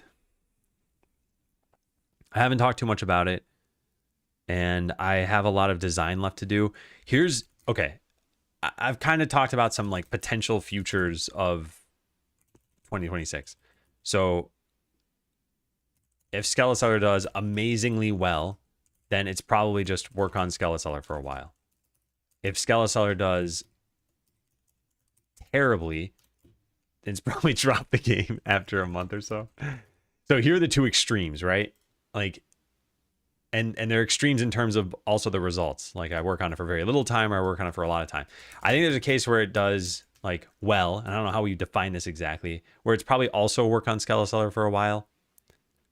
But then at some point, regardless of how long I work on it, then afterward will probably be take a bit of a break, maybe like 2 to 4 weeks, and then start the new game. So I can't tell you what future we're in yet, or what future we're in for, because I don't know how this is going to do. But it's probably not going to be in either extreme, is my guess. So it's probably going to be like, oh, it did well enough. Let's support it for a little bit. Yeah. Lack of an X to close a dialogue window through me for a loop. Could not hire an adventurer at the guild.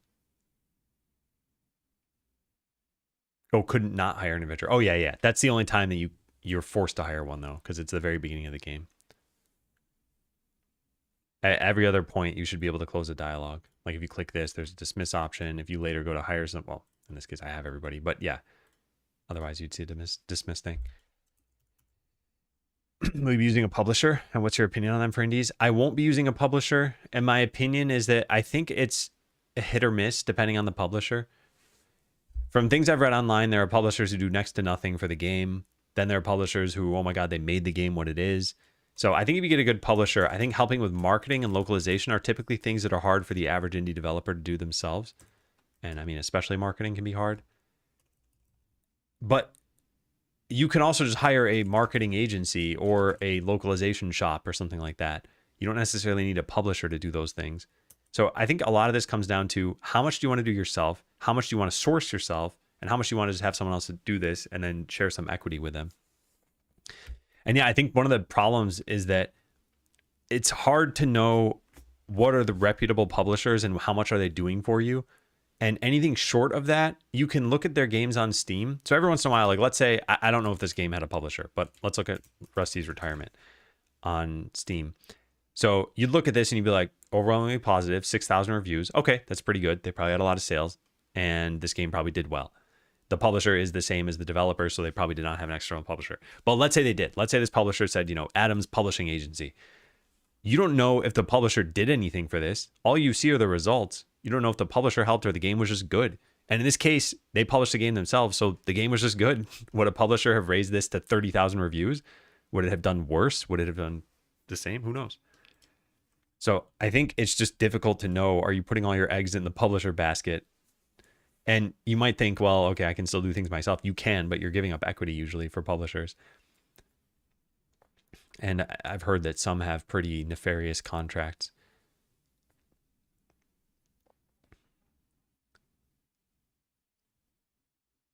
Okay, let's see. There's something I really want to figure out, which is how would I stream the development of controller testing on Linux? Is this even possible? Like I'm on Mac right now and I don't want to switch to a like main Linux computer.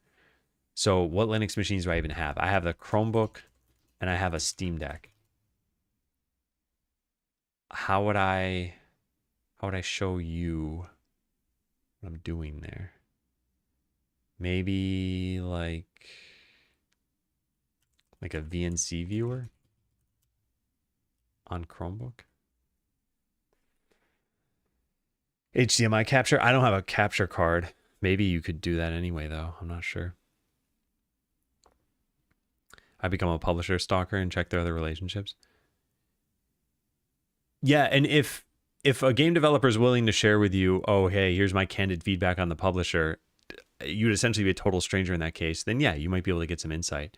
But if I used a publisher and some random person on the internet said, hey, I'm also making a game, did you like your publisher? I probably wouldn't want to be honest with them.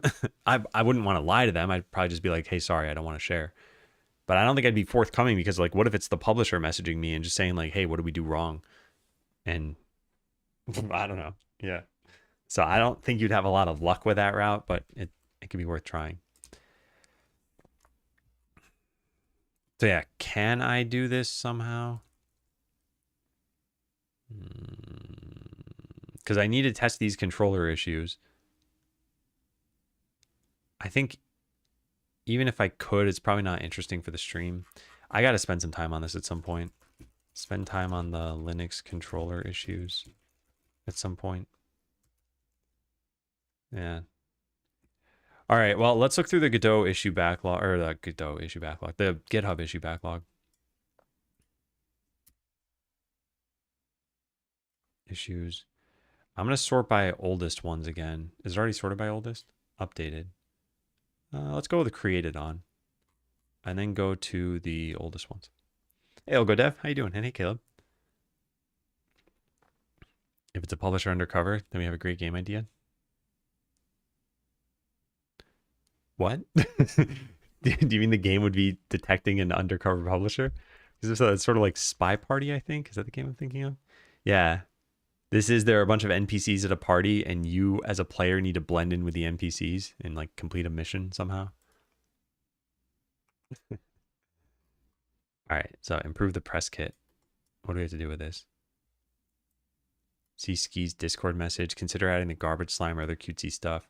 Oh yeah, I probably should do that. Okay, you know what? I'll write a list of issues I can tackle maybe this afternoon. The Skeletor time lapse I still want to do, but I don't know if this afternoon's a good idea. All right, so improve the press kit. I could probably do this on stream actually, right?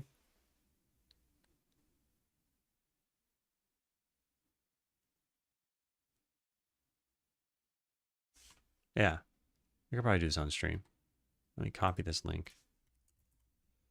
A publisher that hunts down indies. Hey, you need me to market your game? Each day, price point, screenshot trailer, contact, email address, logo download.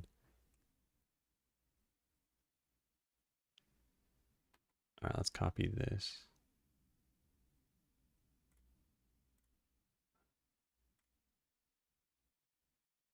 Give me one sec.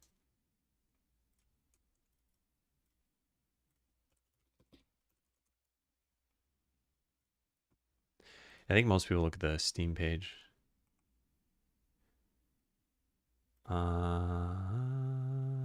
Yeah, we could do this on stream sometime. I don't need to do this now. All right, let's not look through that just yet then. Consider adding controller support. So we've done this, except we haven't gotten this to work completely on Linux. What else is here?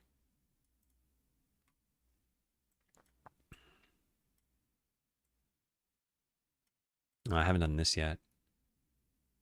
QMM doesn't render beneath Battlement. Okay, I haven't done either of these things. Are you releasing March 16th? No, March 17th. 49 days from now. I think it should be correct, right? Yeah, March 17th. I'm talking about at least... No, wait. You can't be in a time zone where 49 days from now is the 16th, right? Yeah.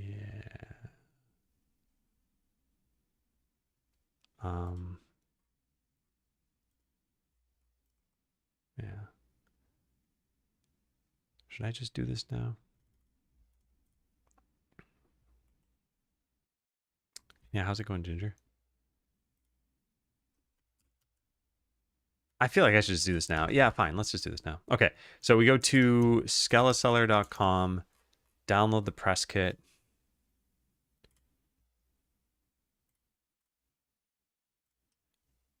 And then open this and put in some extra little characters, I think. Where are you at the moment on incremental DB? What do you mean? Like, where am I? I'm not sure what the question means. So I think I want to add in some other graphics here. I wonder if we should make them gigantic or just let players or let people do this themselves. Where's the chef slime? Chef slime, okay. So we can include a bunch of different characters if we want.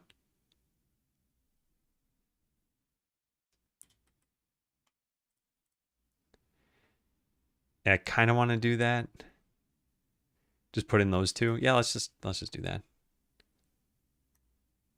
So I'm just going to take a frame of this.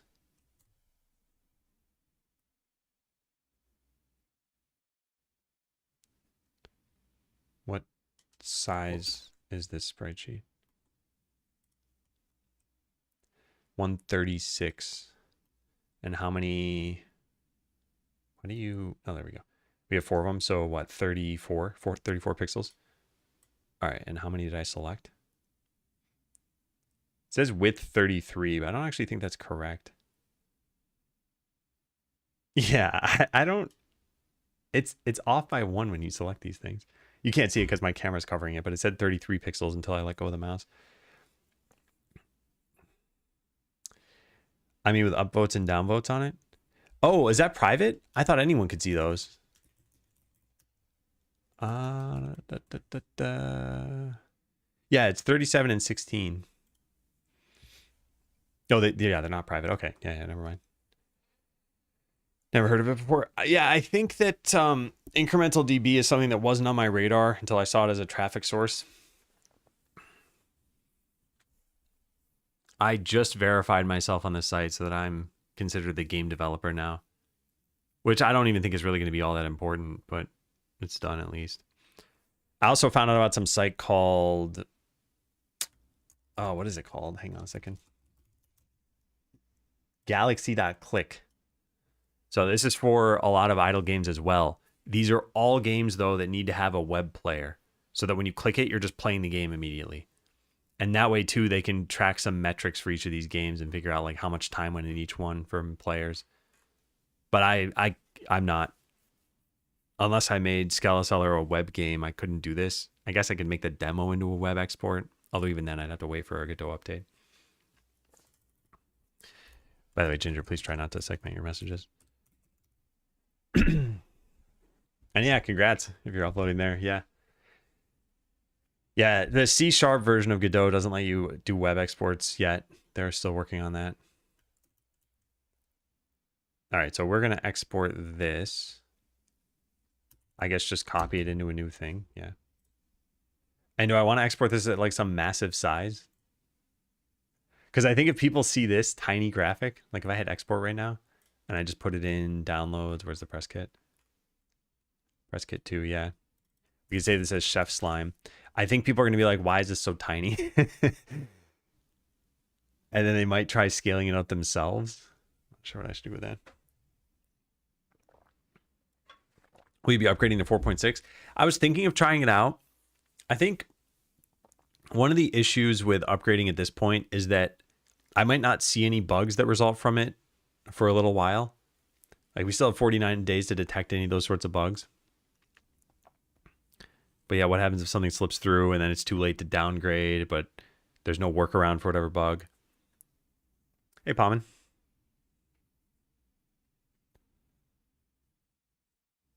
Is that popular for a few days? I think I'm still in best new. Yeah, cool. Yeah. Yeah, I didn't push my game at all. And actually, the number of downvotes to me was kind of surprising because it's what, like a 1-to-3 ratio or something that I have, which I don't know. I don't know what people were looking for exactly. So should I make this gigantic or no? Because I mean, the skeleton graphic is pretty big. So people might see this and be like, why they give me a tiny graphic? But it's because you can scale it to whatever size you want. I guess what we could do is just scale it up now. Setup, document. That's not right. There it is. Okay, so we change this to,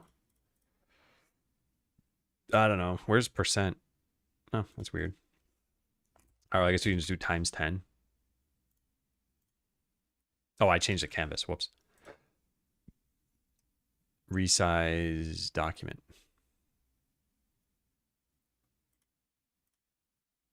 I never remember how you're supposed to do this.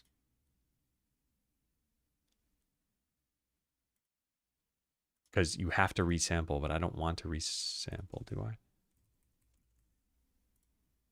Oh, no, that worked. Okay. Yeah, never mind. Path of Exile enthusiast. Based on, oh, the badge, the Chaos Orb thing? I was like, how did you tell just from Ohio evening? What is your wishlist conversion, Ben, you reckon? Does Steam tell you where page visits come from? Steam does tell you where page visits come from. Wishlist conversion is pretty tough because I think what you might mean is wishlist to sale. The game isn't actually for sale yet, though, so I think you might mean like page visit to wishlist in terms of that as a conversion. That, I'm not sure if I have that information. I probably could get it, but it's probably not great. Oh, visits from incremental DB. Oh, I don't know if I could correlate those. I think incremental DB would need to have a UTM, like something like this, for me to be able to tell. And I don't think they do that. I don't think they even, do they link to, they must link to Steam. Yeah, they do. But no, they just give a bare link. Yeah, so I don't think there's a way to tell if people wishlist it from there. But I might be wrong about that.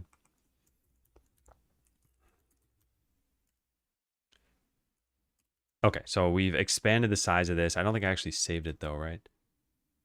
Yeah, Chef Slime, save, replace. Okay, so now when I press space on this, that's strange. What's going on? Should be 330 pixels now. It's not. Oh, this happens so many times. Gotta like export in a certain way to get it to actually overwrite. Now it worked. Silly. Hey, Matt. I know you probably get this question a lot. Just wondering on your general thoughts on AI, supported coding, as well as tech, market, economy in general, if you have any context on that. Oh, I've got the perfect video for you. Take a look at that video at the end of the command. I just recorded that pretty recently.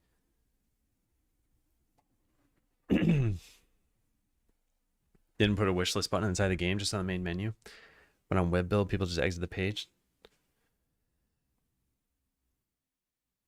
Well, those people at least knew about the game. I mean, that's still something. You don't know how many of those people might have wishlisted it. Because I had a nudge from inside the game about like wishlist. But yeah, I don't know how many people did it through there versus just on Steam versus from watching the trailer on YouTube or something. It would be nice to know that information. All right, so I think this is a reasonable size. Yeah. So let's multiply everything by 10 that we're going to do here. So what else? I guess the garbage slime. Which is the best looking frame to use here? I guess this one. This has got a little bit of space. All right, so we just do the same thing. Select 34 pixels.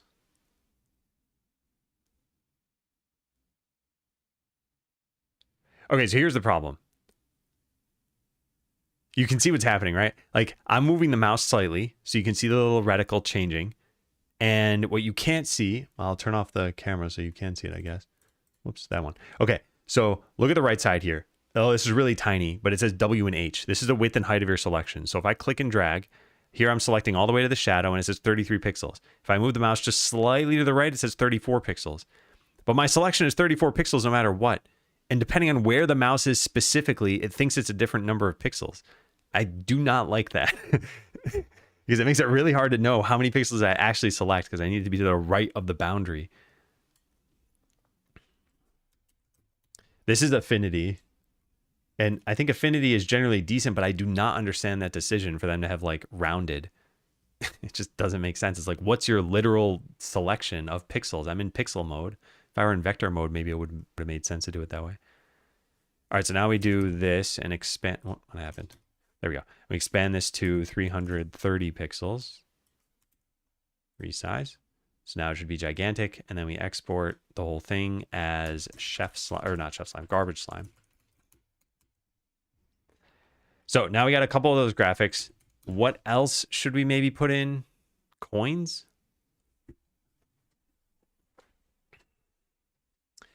Can you not create a selection with numbers, typing them in? You might be able to, but I don't typically want to do that. I want to just rely on the selection that I drag. Do you feel like you're extra behind because of AI? Does anyone else have that kind of feeling? I don't know about extra behind. I feel a little bit behind, but I'm going to probably use AI more for my next game and kind of see where that takes me. Getting people's opinions. I'm not a trailer maker. Yeah, sure. If you want to share it in Discord in the show and tell section. Oh, wait, I can't. Hang on one sec. Let me do this. I might have some time this afternoon to take a look. When it came out, still trying to find the minute or second where it is controversial. You mentioned at the beginning. Guess we have the same opinions. Yeah, I think here's my general take on controversy and in the literal definition of the sense, which is generating conversation. The stronger your opinion, regardless of what direction it's in, the more controversy you're going to have around it as people who do not agree with your opinion find the video. I think people who agree with it might expand on it in ways, but in general, it's going to be more controversial to have a divisive opinion about something. And I generally don't share divisive opinions on stream. The one time I did this video was for AI, where I feel like, okay, it's controversial, right? If I talk about like, hey, I think C# is a great language, like that's an opinion. It's not divisive. It's not super divisive, at least. People aren't going to have like fist fights over it. So yeah, I try to shy away from those sorts of things. But the AI video, people have asked me enough times where I'm like, I'm going to make a video. Fine.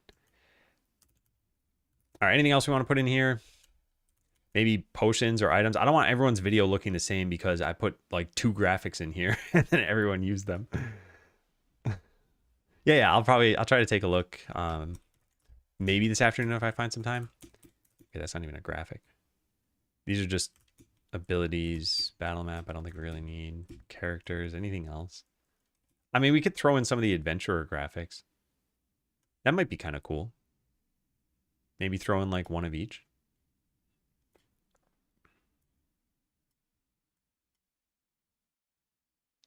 Oh, but maybe just some of the ones that you know that are in the game. Like the rogue and the mage or whatever. Drama. How long have I been working on the game for? It's been about 2 years. Yeah. There's the journal going back. I started the GitHub repo on April 17th of 2024. But before that, I was working on the prototype. So yeah, by the time the game launches, it'll have been pretty much 2 years. Yeah, I think we put in some adventurers. Anything else? Let me write this down. Adventurers. We could put in an NPC or two. I think the slimes are the cooler looking ones. And maybe the main worker. Any others? Dungeon. What is this? No, we don't need tile sets. We don't need that. We don't need the font. Icon. No, I think that's okay. Hef, thank you for the resub. Happy 2.5 years. We could put this, but this is my avatar icon I use all over the place, so I don't think I want to include that. How many wish lists do you have now after 2 years? Just a little over 10,000. It's not a crazy amount. It's like 10,300 or something. Another Path of Exile enthusiast. They're identifying themselves left and right. Should we include the human character?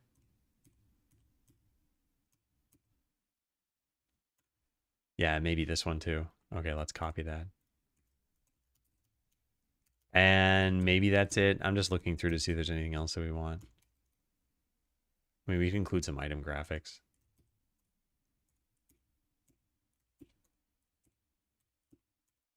Monsters, I don't think I need. Objects, chest. Outro, particles, resources, UI. Okay, yeah, that's pretty good. Okay, so let's go get those now. So I said let's get a couple of adventurers. So let's go get... We should probably get their walk animations, right? Or should we get like a cool looking frame from their battle animations? Like we take the attacking one for the warrior, the mage. The rogue doesn't have one.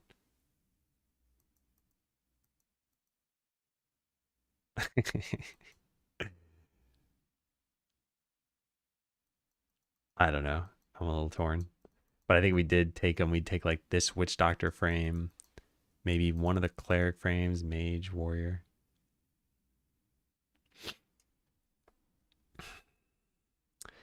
Creating a package to put on a higher price supporters pack. No. This is just a press kit. So when you go to skeleseller.com, there's play on Steam and then there's download the press kit. For people who make videos and stuff, the press kit has things like logos that you can use. So you could put this in your video thumbnail if you wanted to, or you just want to overlay the logo of the game on top of whatever thumbnail you come up with, or just put the skeleton at the bottom right or something. So yeah, and I'll probably put this in pixel art. Yeah, I'll put this in here.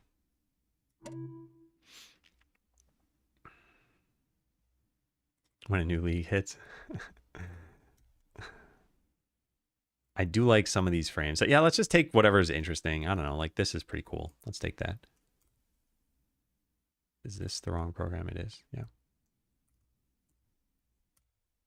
So these are all 16 by 20, I think. Whoops, that's not right.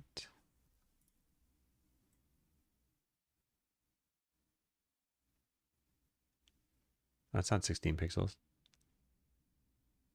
That's 16 pixels. I'd love to see boundaries on this. Maybe I should just do this in GIMP, where it's actually like obvious what I'm selecting.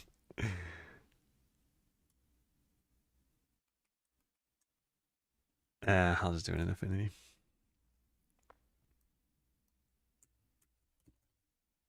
Can't create new document. Oh, because this was already open, and I got to merge this down. There we go.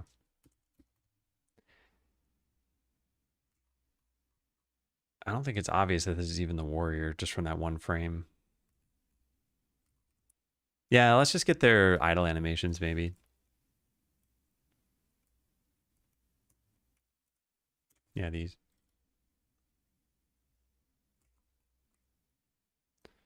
What do I use for video editing? I use DaVinci Resolve. It's got a very generous free program, and then it's like a one-time license fee thing.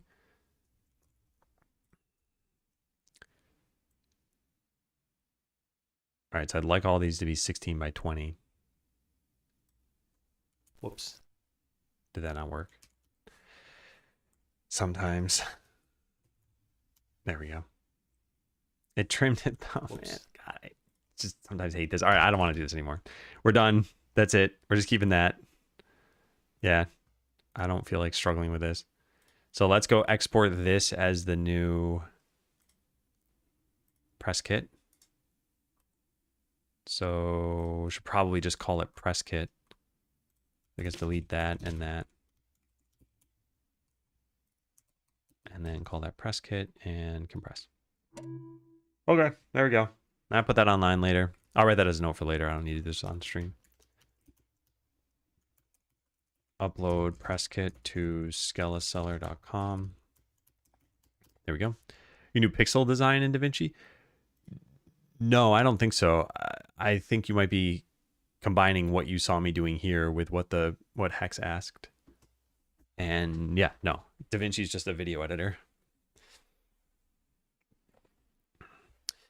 Yeah, welcome in, Roxanne. What app is that? What app is the pixel art thing that I was doing? This is Affinity. I don't think I have a command or anything for that now. Moved to Linux recently. I love it, but it's been a bit tough. Yeah, I think DaVinci works on Linux. I think it's actually made on Linux. I'm not sure. But it's been pretty nice to use. Before that, I was using Shotcut, and I did not like Shotcut very much. All right, so I think we're good here. Do I want to put anything else?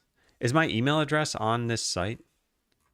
No, but it's on Steam, isn't it?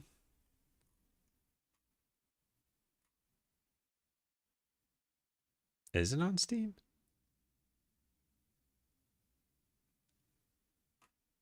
I thought it was.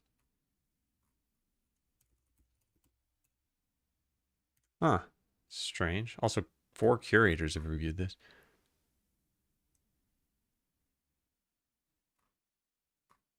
No. Okay. I don't know where this shows up, if at all. Let's load in an incognito tab and see. Is there anywhere that the name Adam shows up on this page? I could have sworn there was some way to have this show up. Maybe it's here? No, I don't know where it is. Yeah, I don't know where it is.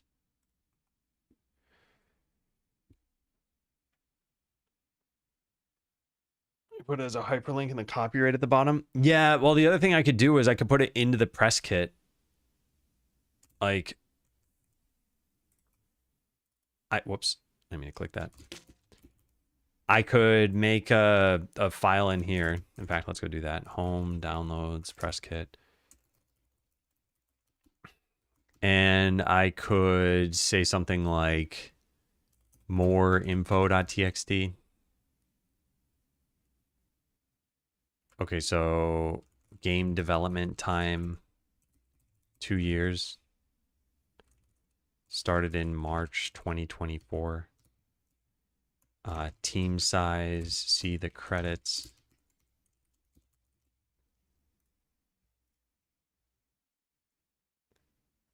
Yeah. What else?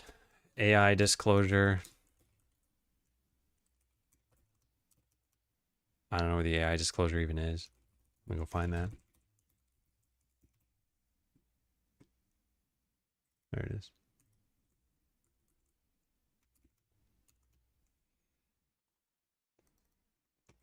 What else might people want to know? Launch date, March 17th, 2026. Yeah, I was used how much AI. Here's the disclosure.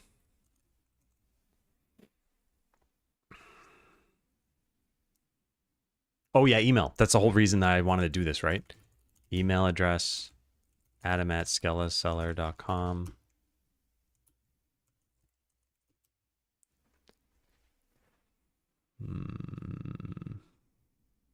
Current emotional fragility.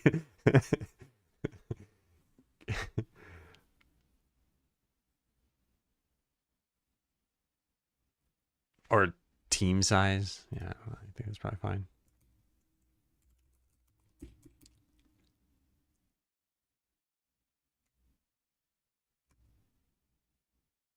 Yeah, I don't know if anyone else would want any other information here.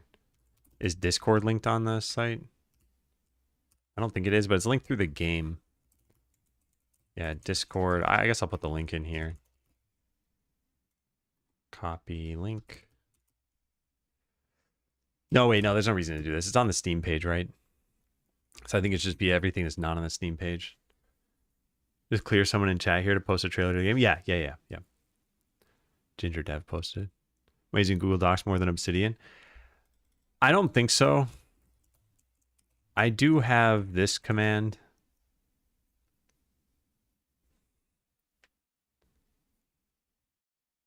Yeah, I think it's probably good. Okay, now let's just leave it at that. If you have any other questions / comments, don't hesitate to reach me on Discord or via email. Yeah.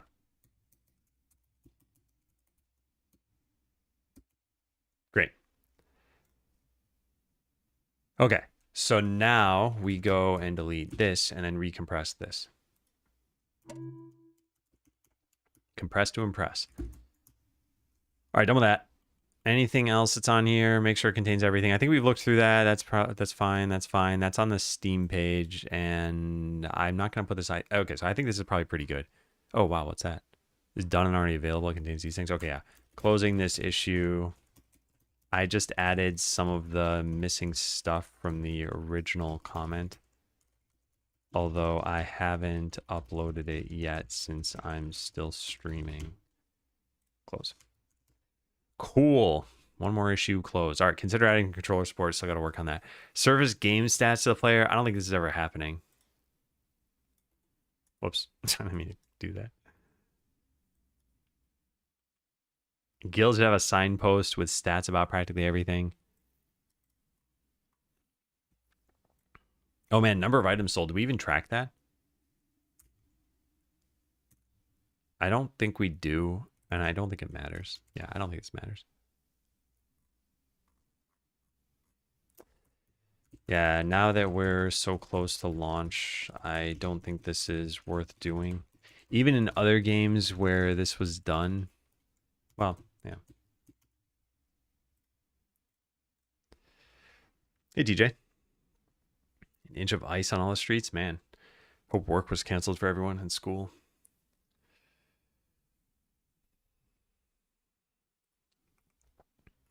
Looking at Steam Market.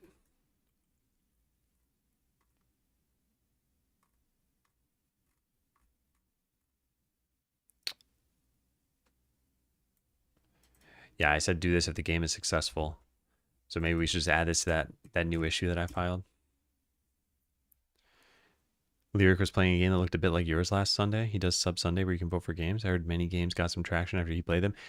Yeah, it's amazing what big influencers can do. In fact, I still think the bulk of my wish list came from this one video. And in the last like 2 weeks, I think this has gotten another 5,000 views or something. Maybe last month or so.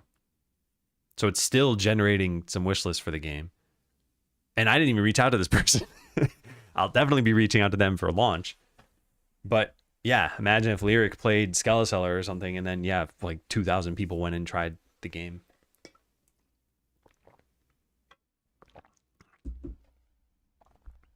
I think it's pretty hard to reach influencers like that.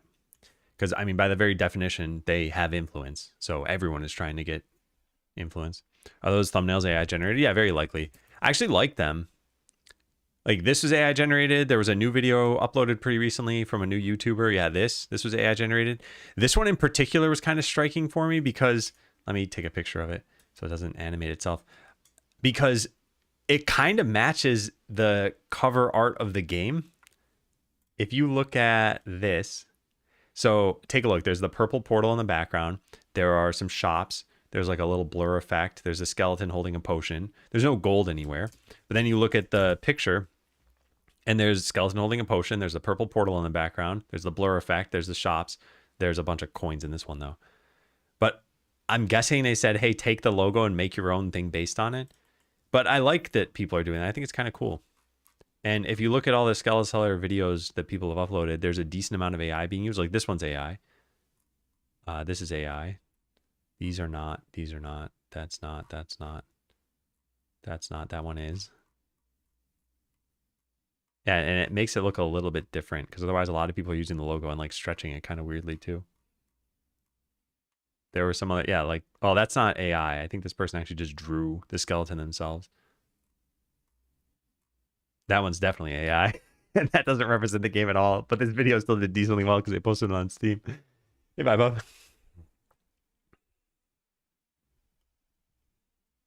But yeah, I think it's neat to see. All right, so Steam Market. We were going to put this in the new issue that I created. Where is that new issue? Yeah. Steam Market.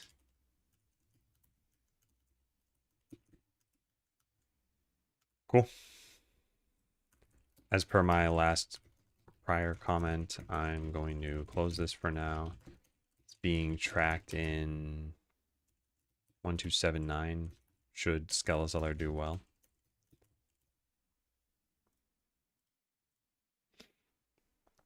Thank you, test user. Been stuck working from home since Friday. Tomorrow will be questionable. Depends on the melt off today. Are you happy by that? Are you bothered by that? I think some of the games he plays gets fewer than 5 sub votes. I'll use my vote this week for Skeleseller. Yeah, that would be nice. In fact, so here's the thing.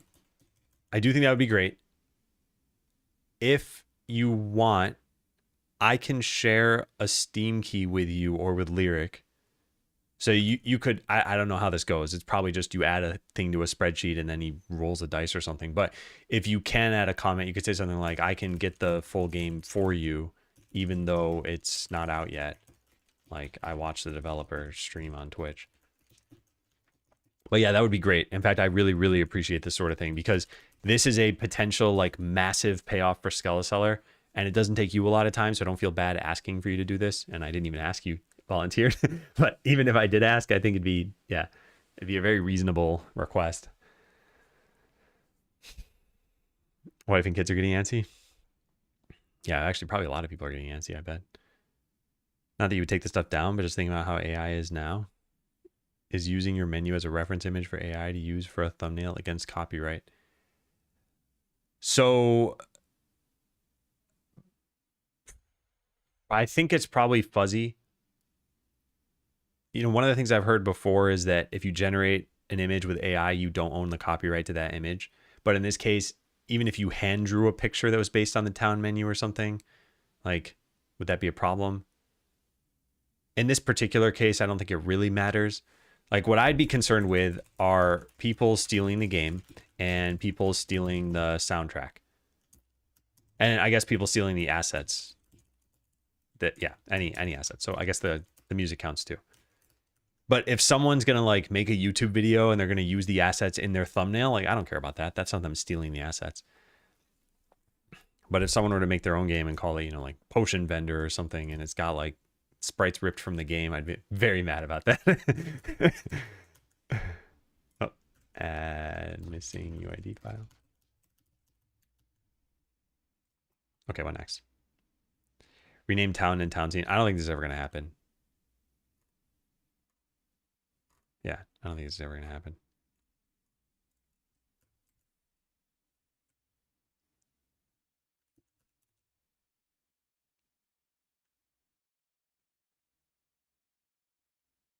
Yeah, how about that? That's actually pretty reasonable. Perhaps an editor comment on the root node would be a good idea. Yeah. Although I'm even kind of confused about why we had done this, right? We have town and we have town scene. And I think it had to do with how we render the environment or how this is in.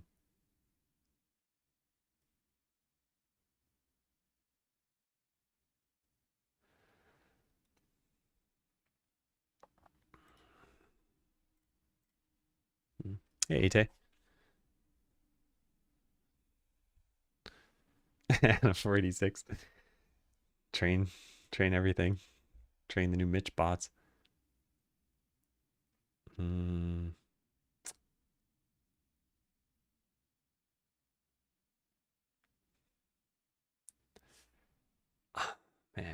I so strongly dislike this. I just don't think it's worth doing anything about. I'm just going to close this. I'm still annoyed by this, but it's not worth addressing at this point. Yeah. All right, localize the game. I think there was something that wasn't done from this. I think it was just achievements.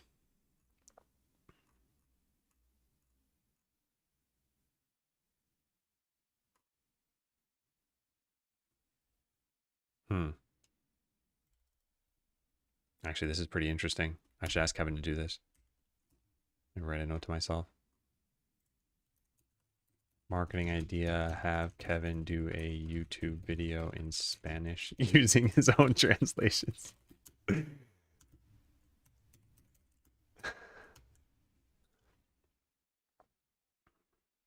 don't know how to code anymore. Can you get more credits or whatever? Because this is something that always kind of confused me about. I think it's Claude Code. They've got like a $200 a month plan, and when it runs out, it's like, well, too bad. That's it. You just can't do anything. It's like, shouldn't you be able to pay more money to do something? Maybe they've changed that since then. Toulouse. I appreciate it.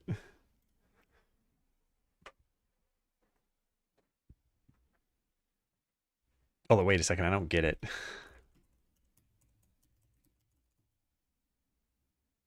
Oh, because you multiply by 2. I thought... No, never mind. You can always pay more money. It's just no longer subsidized. I see. I see. Okay. Yeah.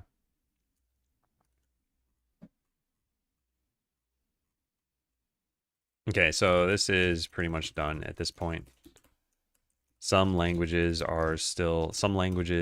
translations are still flowing in, whereas others, CJK. Oh, that's a big post-launch thing we can do. Huge ideas. Translate for, well, localize for CJK markets. Yeah, that's probably a nice bang for buck one.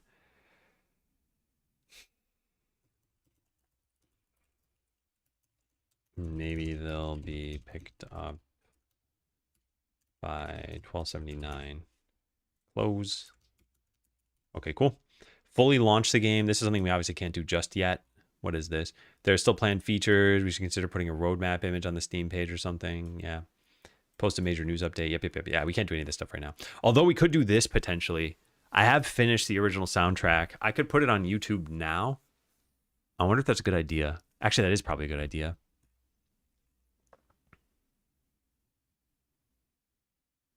Yeah, I'll add that as a thing to do. Upload the OST to YouTube. It's free content that I was already planning to add. Make sure it's in a public playlist and links to Steam. So I asked a friend about this, but I want to ask people in chat too. So I want to upload the soundtrack to YouTube. And obviously the soundtrack's the important part, but like there is a video component. So I could show like general gameplay. I could show FL Studio playing out the track. I could show both, but make one more prominent than the other. I could do something else. Like, what sounds good to people? Hey, Luke. Did I see your last comment? Oh, he has a website for subs to vote on. You should take a look. Sub Sunday. I think he gives the game 1 hour. Usually plays 8 to 10 per week. So I could just go sub and vote for my own game. It's probably a good idea. And thank you for pointing that out again, Musco Busto. I appreciate that. Sub to Lyric and then vote on my own game.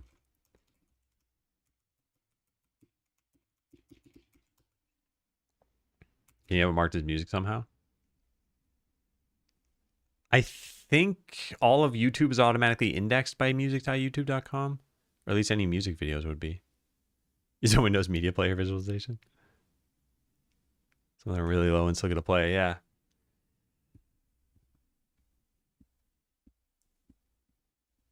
So wait a second, does he buy the games? Or does it need to have a demo?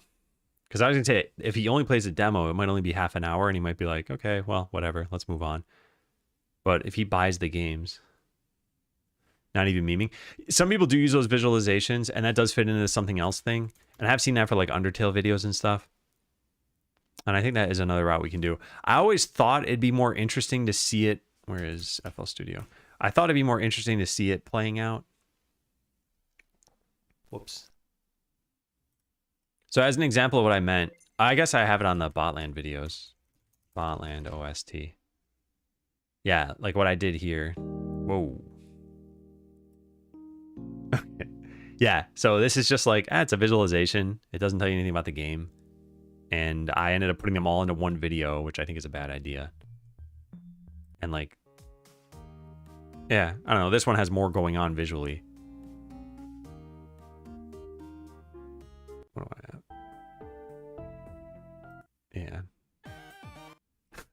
Yeah. Brings back memories. Yeah. FLS seems too busy. Okay. So yeah, my friend suggested that I put just gameplay. Like I just have the game open, but I only have one track playing, and I can even use the same visualization for all of them. So it could just be me, whatever, you know, I mean, mute all of this, right? So no sounds play through the game. It's not gonna play battle sounds on top of the OST, but I could just be clicking stuff and, you know, just playing the game. It could even just be playing itself, actually.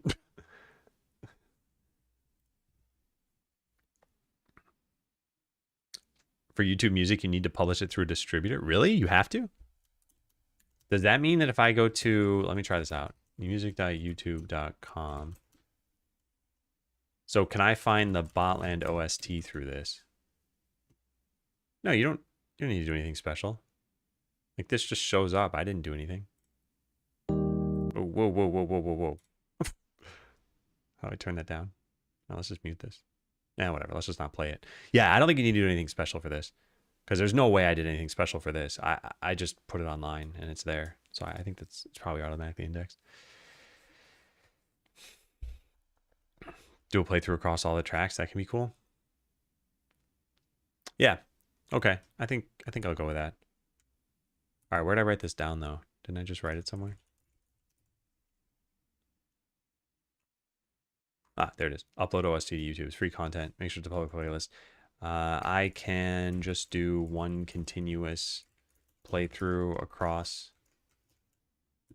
And then split the video later. And just put each track on it.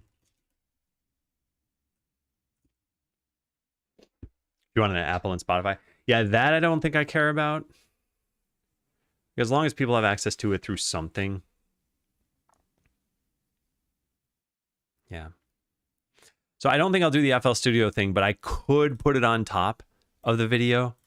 Like, I could have, let me mock this up really fast. So I take a picture of this, for example. We do that. Okay, so here's the main bit. And then I take a picture of this. Imagine that this is playing. You wouldn't be able to tell in a screenshot. And put that on top of here. And then maybe shrink it down a bit. And, you know, prune out the bottom bit. So it'd be like that. In fact, actually, what might be kind of neat is if I had it look like it's in one of the battle windows almost. Like, imagine that this went here and fit pretty well.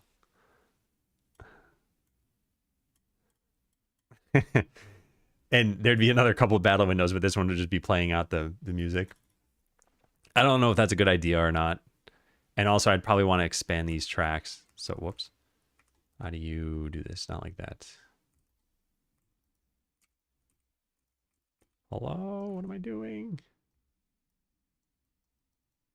There's a, what is it? Control right click? I don't remember how you do this.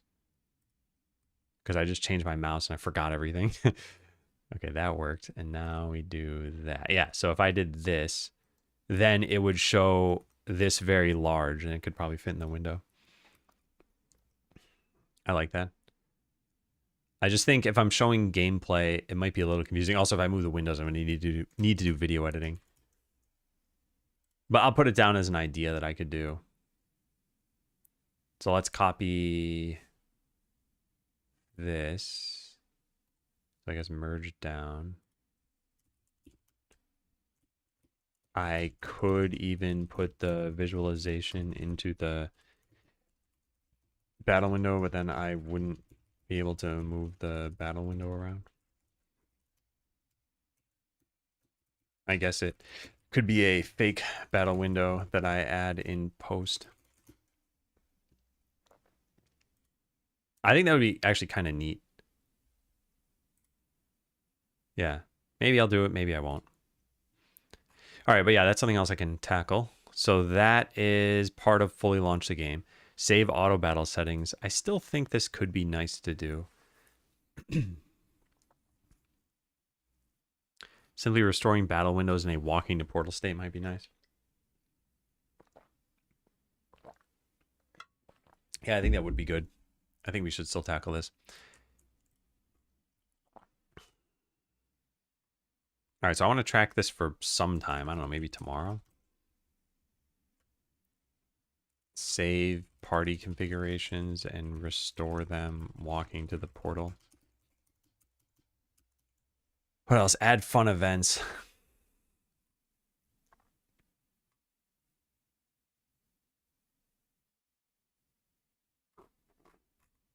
I mean, I like the idea of adding fun events. I don't think this is the way to do this. Yeah. In fact, actually, something I just realized, we have that goblin character as... Yeah, with walking frames right there. They could be another rare customer if we wanted. Like, it could be me walking around. It could be this character walking around.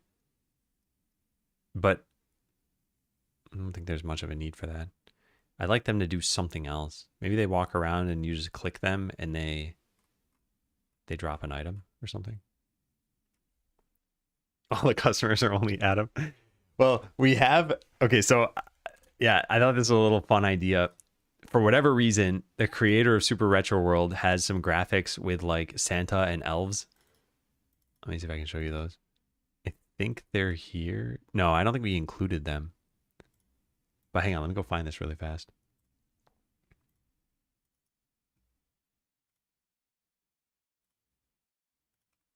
Yeah, here they are. Okay, check this out. So there's like a Santa character and then there are a bunch of elves. And I thought, man, if it were December, what if we replaced all the customers in town with elves and Santa? I think that would be pretty neat. In fact, do I have that written anywhere? Elves.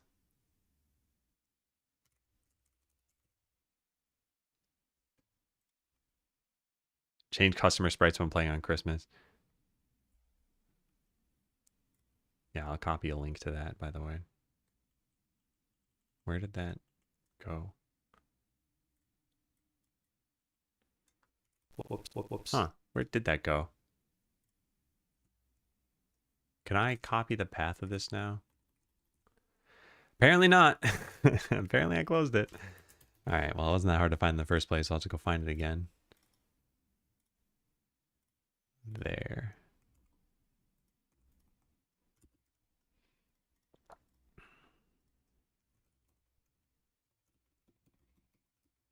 Local path.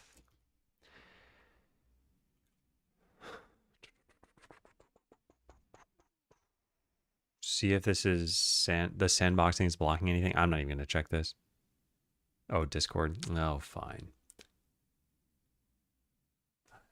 Where do you get the itch app from? Is it on Mac? Oh, it is on Mac. Do I have it? Oh, I do have it. Okay, hang on a second. Engage privacy mode. I'm not sure what this is going to show when I open it, so give me just a sec.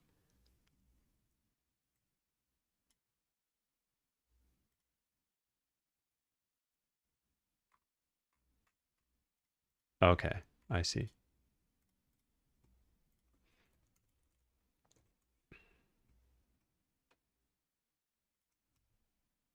How do I get to Scala Seller in here?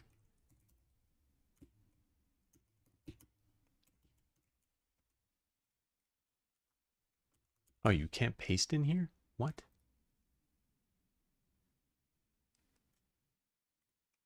Give me a sec. This is taking me a little bit of time. I didn't expect this to work this way.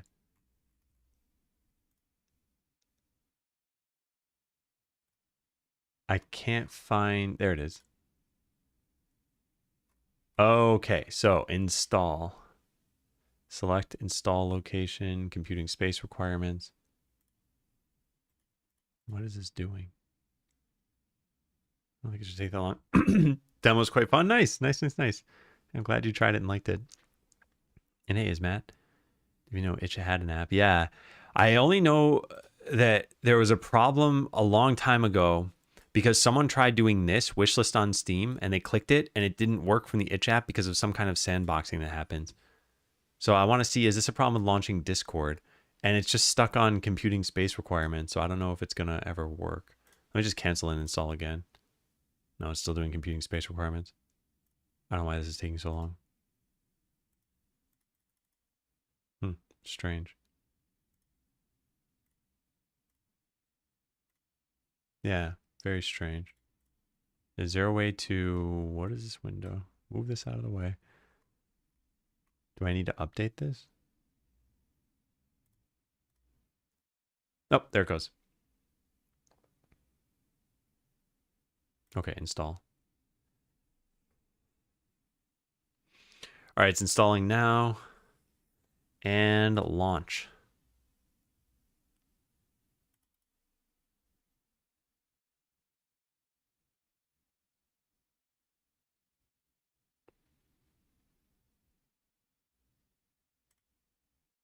Hey, nice, it worked. Okay, well, that's all I care about. I want to uninstall it. There, done. Okay. Now we quit this. All right, so I'll say I just tested this. I just tested this on Mac OS with the default settings, and it let me click Discord. I assume that if, yeah, that's good enough for me, even if this is blocked through Discord or something. People can always find the Discord on the Steam page. Is it on the itch page? I don't recall if I put Discord on here. No, maybe I should.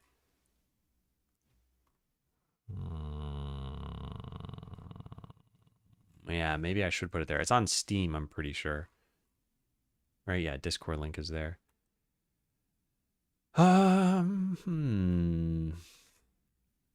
Yeah, I feel like it should be on here somewhere. Doesn't work on my Samsung smart fridge. Every time I take a can of soda out, it messages somebody.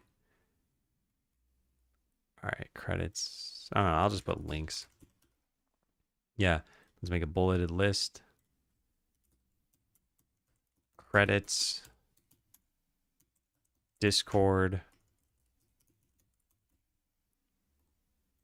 Copy. Cool. Insert. Is this set to open in a new tab? Probably should be. I don't know. I don't really care. All right, credits, Discord. What else? Anything else I want to share? AI disclosure.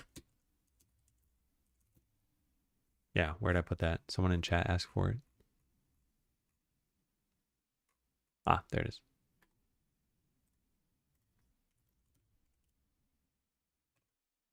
Cool. Save. What about if you right click on the Discord button, it copies a link to your clipboard? Yeah, we could do that. I don't think people will discover that. When was the last time you tried right clicking on a button inside of a game? But even if they did discover it, they might be like, why did that happen?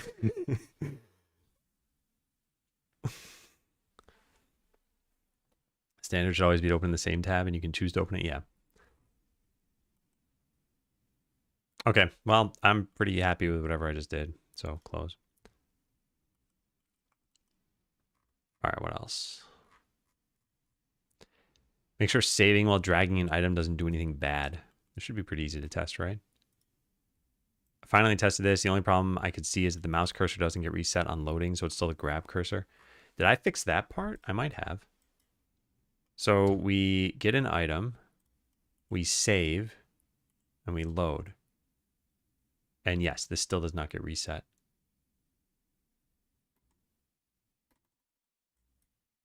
But I mean, you just click an item and it fixes itself, so it's not even really a big deal. I guess we could fix it. It's not hard to do. Load. Actually, it could just be whenever you make the town, right? Just put it in ready. Yeah, so there's a mouse cursors, use normal cursor, and force. What is force? If true, it'll be set no matter what. If false, it will not be set when we're currently using the grab cursor. That way we don't change a bunch of times if you say drag an item. Yeah. Let's just do this in started or loaded game. Game started or loaded. Mouse cursors dot use normal cursor. There we go. All right, that should do it.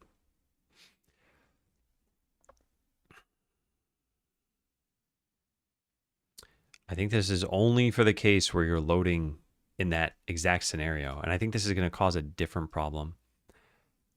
Well, not cause a different problem, but highlight a different problem. So I drag, I save, I load. It's fixed, right? It's not fixed. Why not? What's this doing then? Whoops.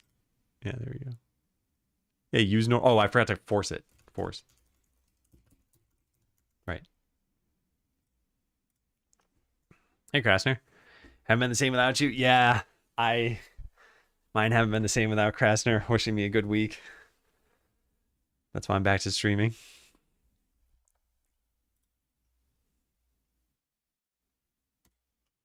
Ban. That's when Rami finds out, whoops, that was a command, and it just bans the last person in chat. And Rami's like, not again, no. All right, that's fixed. But like I said, there's a different problem, which is that you drag something and then go to the title screen and it's still, no, that's fixed too. Okay. In case you were dragging an item before loading. Okay. Fix or like reset mouse cursor on load fixes this. And it's just that one change, right? Yep.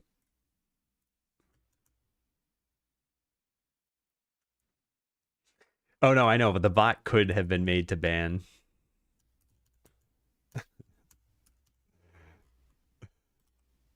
Okay, that one's fine. Talk to Ski about marketing and publishing. What do I have written here? Mark needs to make it clear they can be completed in a few sessions. Call it idle light. These two things are already done, I think. I think it may be worth, maybe worth saying up front there are no microtransactions, paywalls, or other artificial barriers to enjoying the game. Is this necessary? If you make a free-to-play game on Steam, do you have to disclose the transactions? You probably do, right? I think you do. Yeah, I think that's what free-to-play is. And this is not free-to-play. So what's a paid game that has transactions inside of it? I can't think of one off the top of my head. Rivals of Ether, maybe?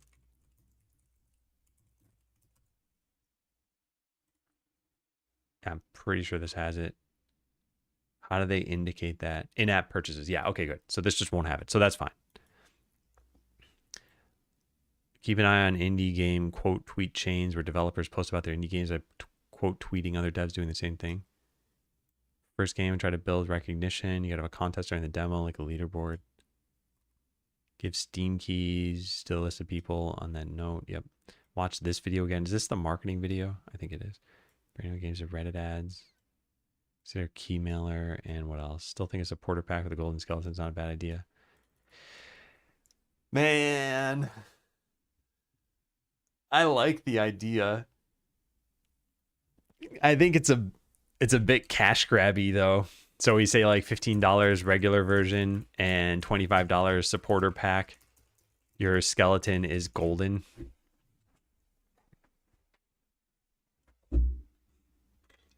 Hey Kodak.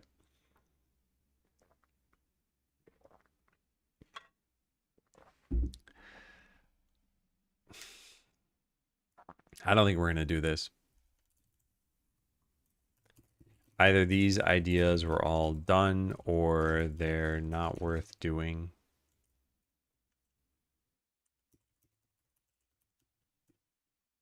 Well, not necessarily worth doing. Yeah. Fix pathfinding so the characters don't walk off the paths. Honestly, I'm probably just going to leave this as is. I think characters do very slightly walk off paths, but it's not egregious. If we were to just go make like 1 million customers and I guess speed it up so they're actually in town. Okay, so you can see as they're walking, yeah, like here they go a little bit off the path. I think it's fine. Like they're never just in the middle of a tree or something.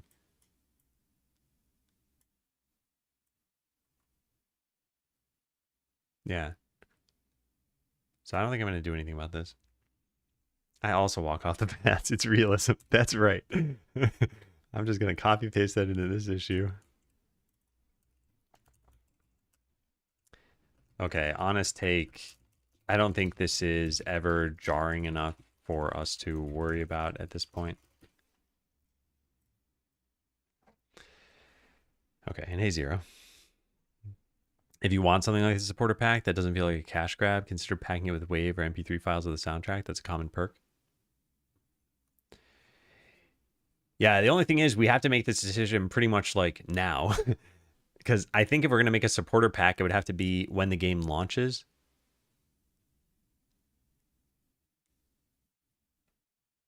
Yeah.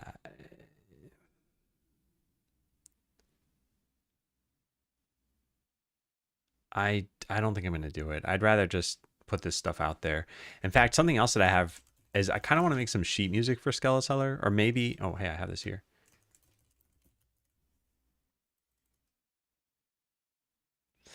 Alternatively, I could record a video of myself playing some of the tracks on piano. I think that might be interesting too. I don't know who would listen to that. Yeah.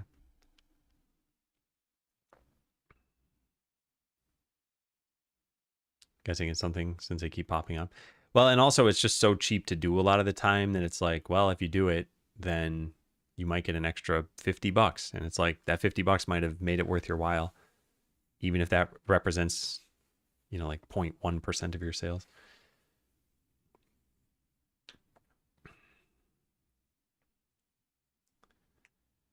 Well, I think these are things I want people to be able to enjoy. It's not so monetarily driven. I don't know. Yeah. Anyway, yeah. All right, great. So what next? Add rare items. We did this a little bit.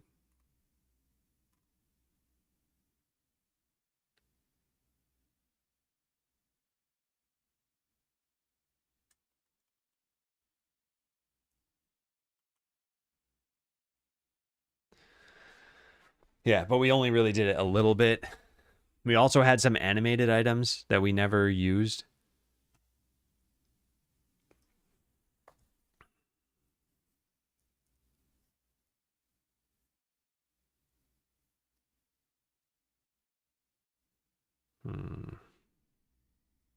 I just don't think we're going to do this.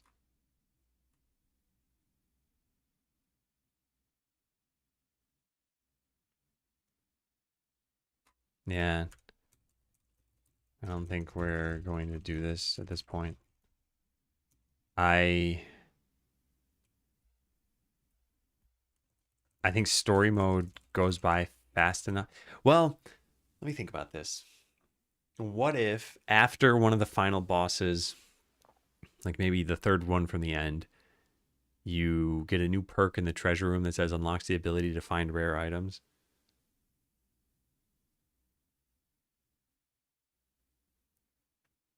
But it's just going to get you money. You don't even need money at that point.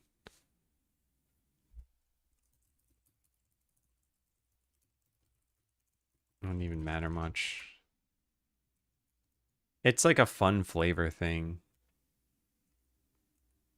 I don't know. Let's write it down in, what was it, 1279? Yeah. Could add rare items just for flavor, even though they may accomplish nothing from a game design perspective. They're still fun for players to find.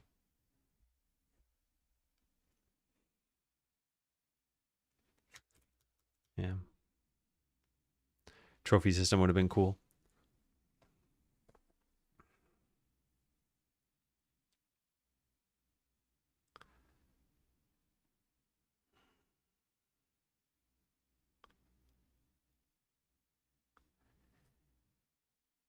I think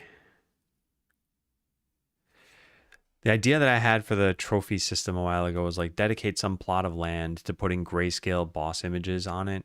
Like it wouldn't be that hard to do probably. But I don't think it'd have much of a purpose.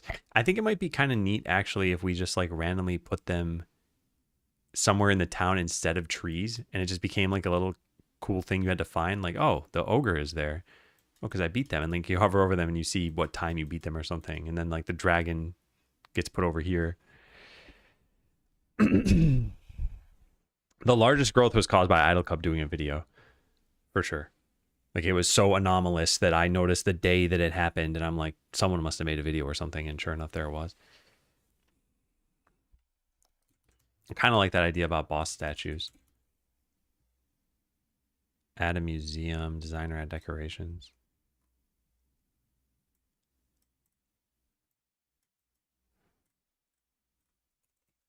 Okay, update. Another idea I had is that we could put the boss statues like at like random points in the world. We replace a tree on the left side of town with the ogre statue. Then we put the dragon statue off on the right somewhere.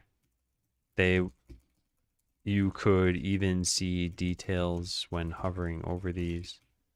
Yeah, I don't think we're probably going to do this. The only other spikes that really happened were, well, yeah, the big videos on YouTube, and then Next Fest, and then when I was on the front page of Twitch. And this was only plus 100 wish list.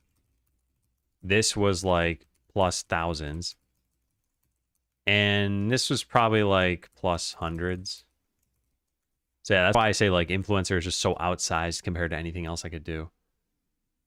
And it's why I think influencer marketing is still pretty important.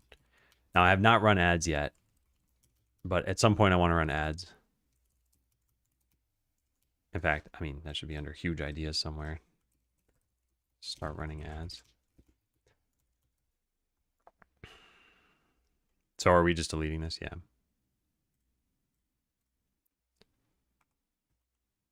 Okay, what else? Consider early access. I mean, this is done. We don't need to do this. Where would you run them? I'd probably try a mixture of places. I want to try Reddit ads and see how those would do. Kit Boga keeps telling me about Reddit ads because he's like, oh, I click Reddit ads. He's like, I find games through that. So I'm like, yeah, maybe I should give it a shot.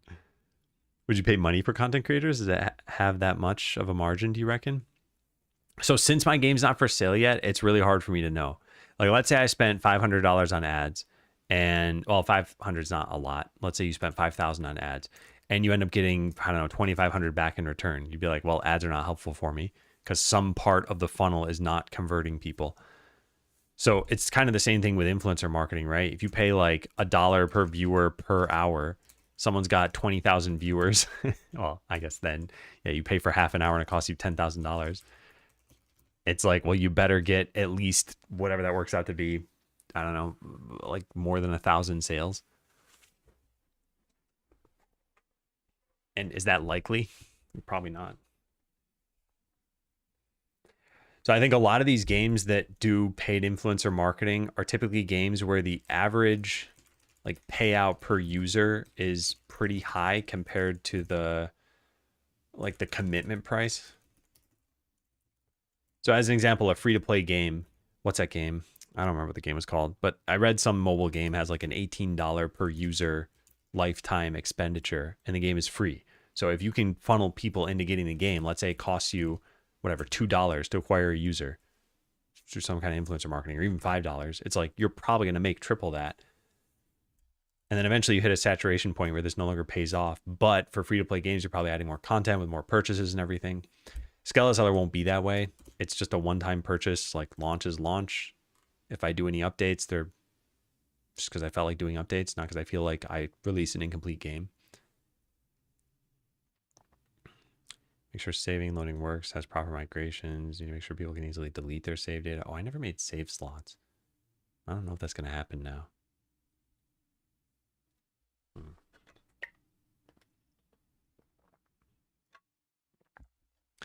Okay. We're just directly launching the game.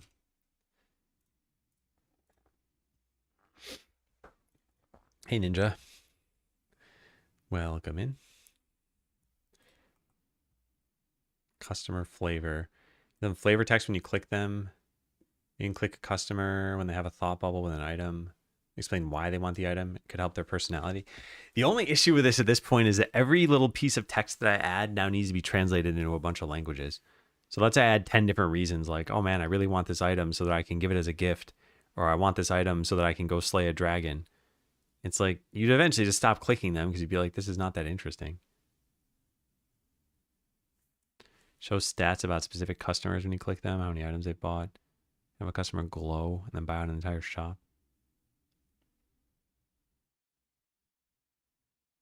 Yeah, I don't really see this happening.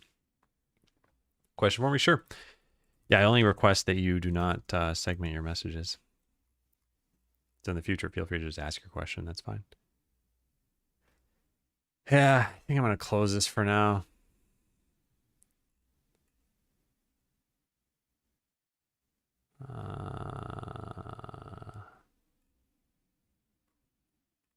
Yeah. I like the general idea here. Don't like the idea of having to translate any strings that result from this. Also, this would purely be for flavor, which likely means that many people won't interact with the system for more than a couple of clicks. It's already what's happening with NPC text right now. Like the NPCs, actually I should write that down. In fact, that's pretty much how the vendors work right now. They have localized flavor text, and people tend to only click once or twice and then ignore them completely. I'll buy her this potion for when she gets back.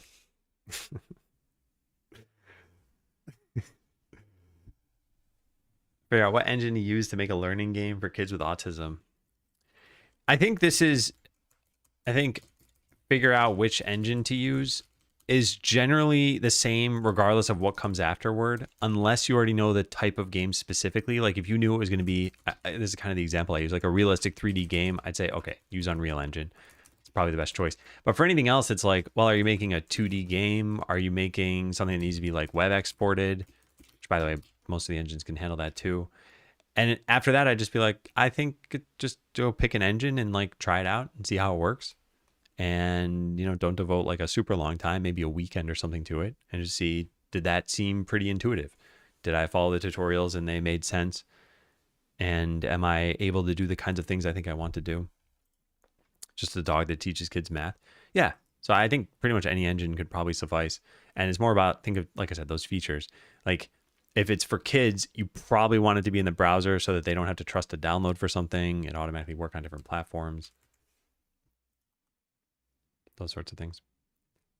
Consider making Skeletor stickers. I still like this idea. But yeah, I don't think this is worth doing. I'm not even a sticker person. Yeah, I'll just leave it at that. I'll put a sad emoji there. Yeah, sure. And good luck. I think it's nice to have goals like that, especially when they help other people. I think then the feedback loop becomes a little bit harder to get through because you need to then find like kids with autism so that you can test the game on them and see if it's actually helping and that they're learning or that they're having fun. Whereas if you were just making sort of a broader, more general game, well, I guess you could always just test it with any kid.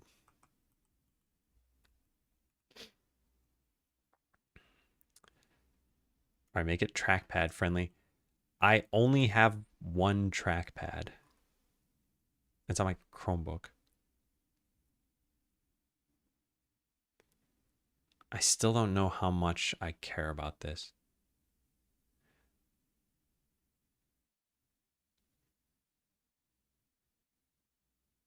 Yeah, I don't think I do care about this.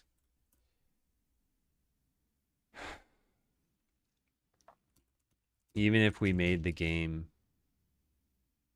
or even if we like fixed the zoom issue that people have commented on, I still don't think the game works well with a trackpad for pointing and clicking. Well, but we don't have to do something about that. We could just fix the zoom issue. But they care? You mean the people who have trackpads? I mean, how many like mouse-based games do people play with a trackpad? At that point, I'd say either use a controller or use a mouse. Or like wait until you're on a computer with one of those things. Because even if we fix, which is what I was about to write here, even if we fix the zoom issue, because the problem is like you're about to move the cursor and you try to zoom a little bit and it like super zooms in. So it goes like that or like that. And it's really hard to find the exact zoom level you want. Well, for one, there are keyboard shortcuts that can change the zoom level. Do I not have them set? Zoom in is plus and minus. Okay, well, I apparently cannot do that from my keyboard for some reason. Huh. I guess I could always rebind it. Like I said, this to like, I don't know, F8. That makes sense, right? Wait, even that doesn't work. Huh. Okay, that's strange. Oh, now it's working. I think something had the focus and shouldn't have. Yeah, that's kind of a problem. Oh, man. Okay, let me... Can I reset individual ones of these? Defaults, confirm. So if I click that, for example... Oh, it still isn't working. How do you do this? I don't know. All right, well, I should probably just file that as a bug somewhere, huh? Zoom shortcuts don't seem to work, even if set to F8 or something. It seems like the town menu may be consuming those shortcuts.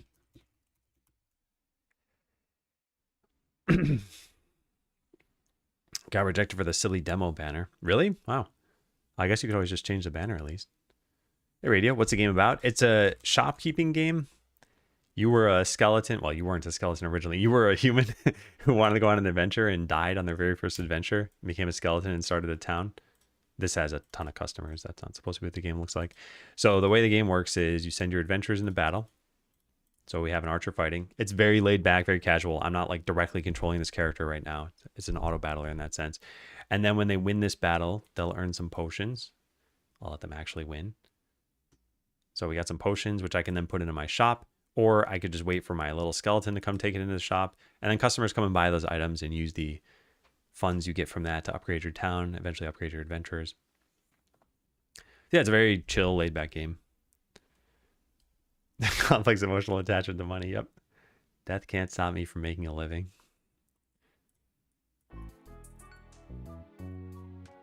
Cha-ching.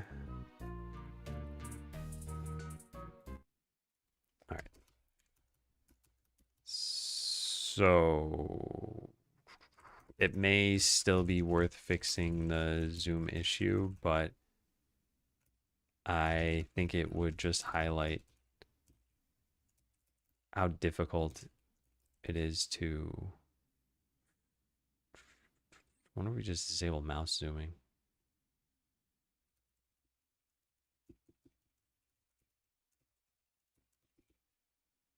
Yeah, I'm gonna just close this for now. Let me write it this way. Either way, this isn't super pressing.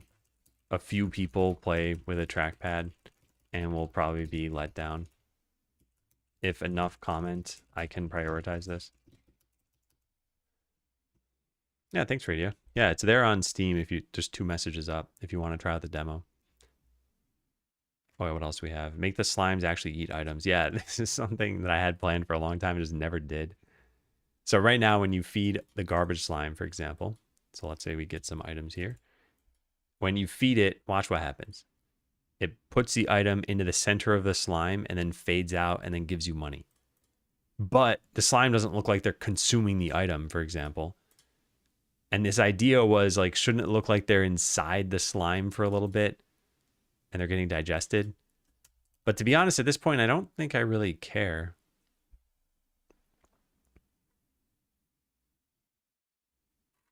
Yeah. I don't think this is worth doing anymore. We have an animation for the item moving to the slime and it fades out as part of that. That's probably good enough for now. Well, probably. I think that is good enough for now. Did I draw myself? No, I did not. Let's see what else we have. Okay, rework the cleric. I mean, this is probably not happening either, right? I don't feel like there's enough synergy with her abilities. There's some defensive stuff, healing stuff, damaging stuff, and utility. This is not a thing anymore. We should buffing her synergy. Maybe we keep her on some of her abilities. Should be overhealing to party members who need. Oh, that would have probably been a good idea. But probably never would have mattered in practice.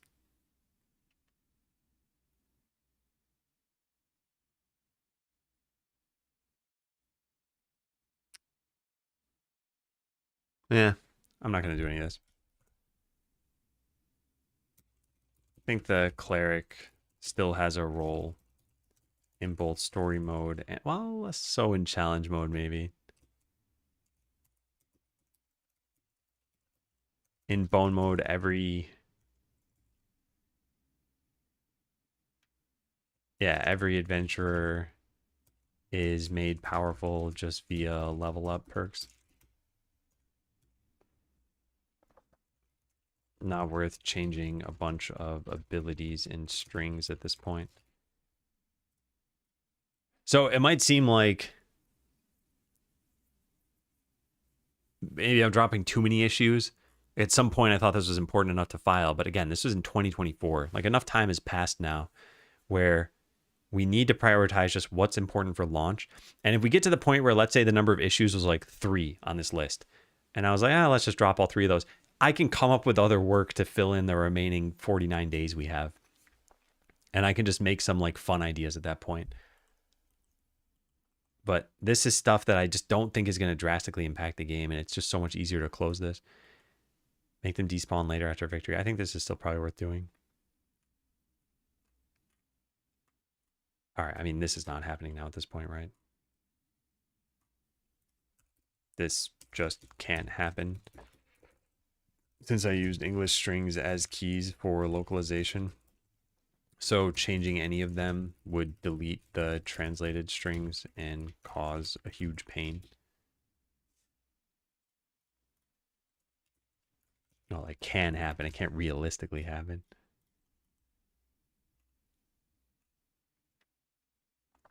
Update IGDB page before launch. Oh man, so this, I tried doing this the other day. I actually did do this, I guess. If we open this page in media, you see 2 trailers here. There's no way to delete this trailer. So like I got, what's this? Yeah, I got verified as the like owner of this game. And so now, no wait, I got verified as a game owner? I don't know. Anyway, I get like priority updates. There's a remove button here. This remove button is never enabled. And I tried looking online. I tried finding out like, why is this happening? It turns out this is disabled because they want to keep every video on the page for preservation reasons.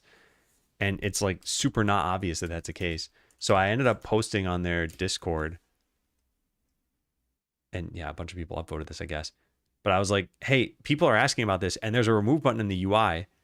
And it's never actually enabled. Like, why not just write down why it's disabled or just not have the button there? But what bugs me is this trailer is just out of date. Like maybe this is not meant to be a marketing site or something. Maybe I shouldn't even worry about this. The other thing I can do is I can make this private on YouTube so that if you were to click this, it just doesn't go anywhere. But I don't know when their little crawler like updates things. So yeah, this trailer is just out of date. It's an unlisted video on YouTube, right? Unlisted. So any views are probably only ever going to come from this page. And I just doubt it's very many. So it probably doesn't matter. Is there a redirect perhaps? For like the remove button? Oh, I asked a person who works there and they said this is disabled because of preservation reasons. So there's no way for you to do this. Like a human confirmed that.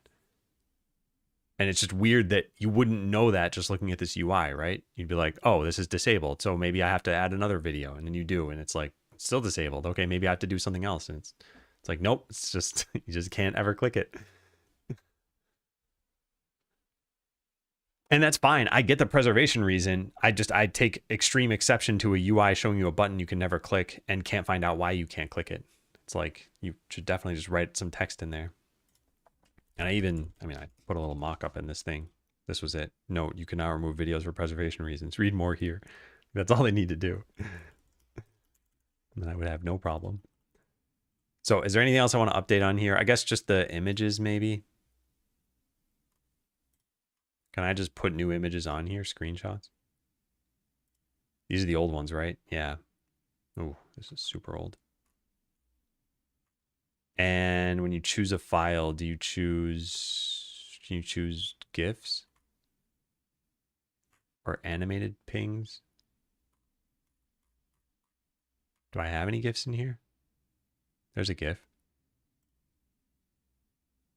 It lets you pick them, so presumably I could. Does it let you upload videos? I have a video in here.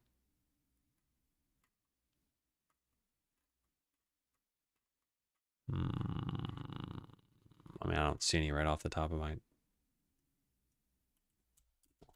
I mean, I don't see any looking through it quickly. Let's just search for MP4 in here. Give me one sec. Flag jitter. Okay, let's put that in my temp folder. Okay, and now I'll try uploading that. How do you do this? Choose file. Okay, does that show up? No. So then I can probably put an animated GIF here. Should I? Oh, you can remove screenshots. Oh, that's good. Okay. So then I can just put the ones that are on the Steam page. All right, that's easy. Yeah, let's just go do that then. How do I get the ones from the Steam page? Can I just download them? Because that's the easiest thing, I think. Open a new tab. Is this the full size? I don't know. It says 1920 by 1080. I probably did it in 3840 by 2160. Does that work? No. All right, give me a sec. Let me see if I can find these. Scala Seller. I'm doing this off screen. Steam screenshots. I have 2 of them there. Yeah, let's just download all of these from Steam.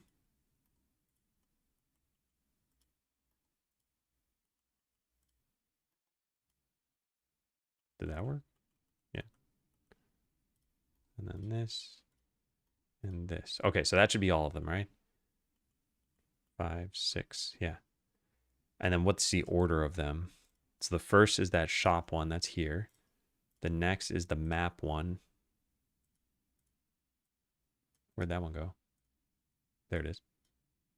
Then it is the farm one. Then it is the dragon one. Then the adventurer one. Okay, so we just save them in this order. So I'll put this in temp, new folder. What is the thing I'm uploading? IGDB screenshots. All right, let's just save this as 1. And then this as 2.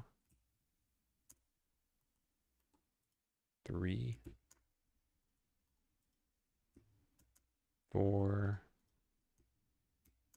5 and 6. Okay, now let's go remove all the images that are there and add a bunch of other ones. Where is that folder? Can I just select them all? No. Okay, yeah. So it should be pretty quick to add all of these. Then I just need descriptions for them all. 4, 5, 6. All right, image description, a customer buying an armor item. The in-game battle map showing the ogre. A shot of the general town showing the farm and fishing ponds. Farm, fishing pond, and tavern. A battle with the dragon. The adventurers panel showing characters and skills. Well, characters' stats and skills. I don't know where these show up, by the way. I don't know if these are alt tags or if they're like text on the page. And an overview of an end game town with many things happening. Okay, so now when I click update game.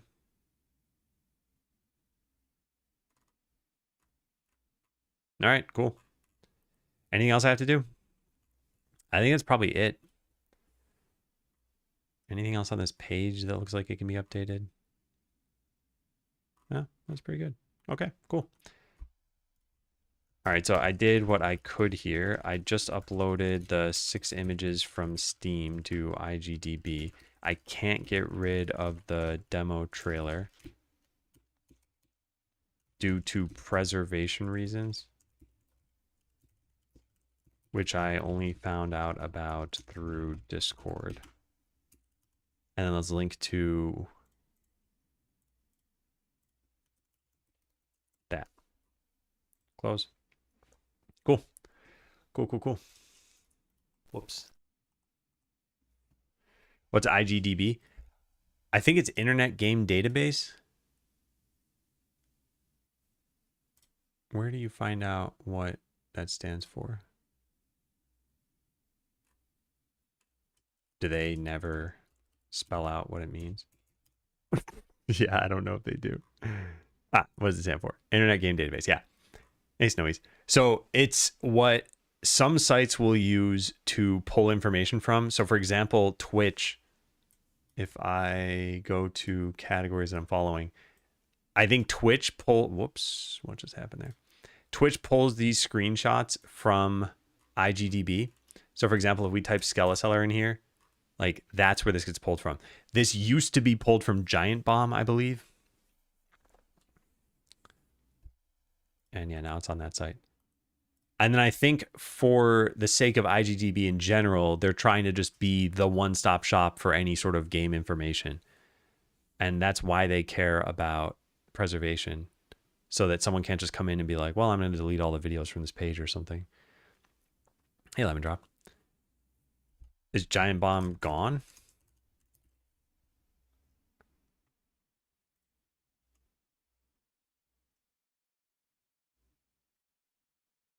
It looks like it still exists. Is Botland on here? Sign in.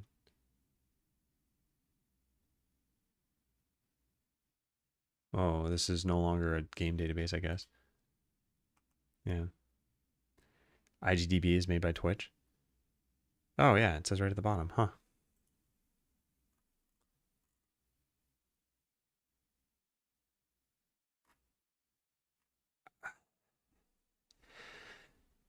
I like the general idea of this. Like a Wikipedia for games. I haven't really used it myself. Other than as a producer, I guess. I mean, I haven't been just like a user on this page. And maybe someday I'll stumble on this and like, let's say we search for Terraria or something here. What does it show up with?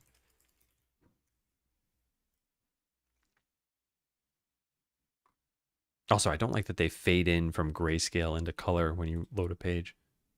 You see that?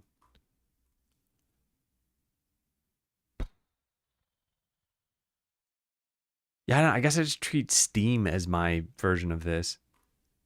And I know that you might not have a game on Steam, so then you can't rely on this. And maybe this is more for finding particular games. Also, look at that. Write a review, 8 user reviews. Like, people are not using this to write reviews, apparently. Where do you even see the reviews?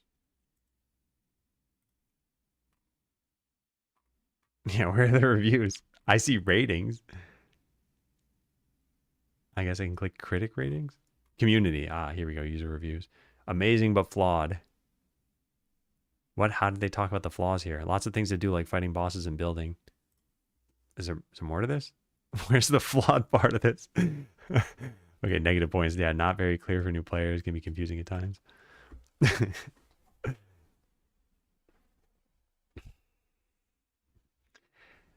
Yeah, player, I don't think the billionaire thing is going to happen. You know, one of the things I'm trying to figure out is like, what are the signs ahead of time that a game will be successful? And unfortunately, I haven't released enough games to know, oh yeah, I'm feeling pretty good about this, or I shouldn't be feeling good about this. But when I look at some other games that catch on like wildfire, like there was a game that was just released called Lort, I think, or maybe not released, but put in early access. Yeah, this game. This game is already up to 1,200 reviews. People are saying it's a really good game. It's only in early access. Like you give this to someone and they just play it a lot and a lot and a lot, and they want to play with other people and they want to try different builds and stuff. With Skeleseller, people seem to enjoy it, but I just don't see it being spread that far. It's like influencers push it and that helps, but shouldn't people share with their friends if they like it? Is that not happening? Or people like, I don't want to play this kind of game? I don't know what's going on. I'm surprised it's not more closely aligned to IMDb, considering it's the same parent company. Oh yeah, that's true. I never thought about that. I think the answer to that's basically non-existent. I'm not talking about like concrete signs necessarily. They're more like here's an example. If I did marketing well enough, then I start getting emails from like prospective publishers. So this is a sign that I think things are headed in the right direction. Because I don't think people are offering to publish Botland. I don't remember though. So yeah, what are the signs that it's like, oh, this game is probably going to be successful? And like, yeah, high reviews probably helps, or like high/good reviews, those sorts of things. So I'm wondering, should I see more YouTube videos being made? Should I see more people joining Discord? Would that be a sign that things are going in the right direction? Is the lack of those things a sign that it's not going in the right direction? And I don't have any confidence about that stuff right now. So it's possible that we fast forward 49 days and I'm a basket case. And yeah, no one's buying the game.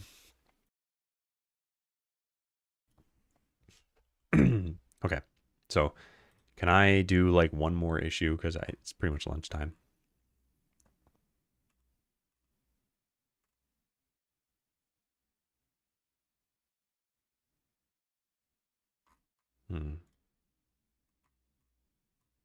What is that? Rework the fishing pond perks. I don't think this is going to happen. Fish dropping loot could be interesting. Could do something to not require starting a battle there. We have auto fishing in bone mode now. I do think fish dropping loot could be interesting. We already gave fish give gold though, so I'll just close this. I think we've done enough with this for bone mode at least that it's not worth touching for story mode. Yeah. If we just take our remaining issue count, 192 divided by the number of days as of tomorrow, we get exactly 4 issues per day that we need to close. And I think we actually should probably look at that. Probably want to close at least like 5 to 10 issues per day so that we're not still closing them right up until launch. Be pickier and pickier about what to tackle.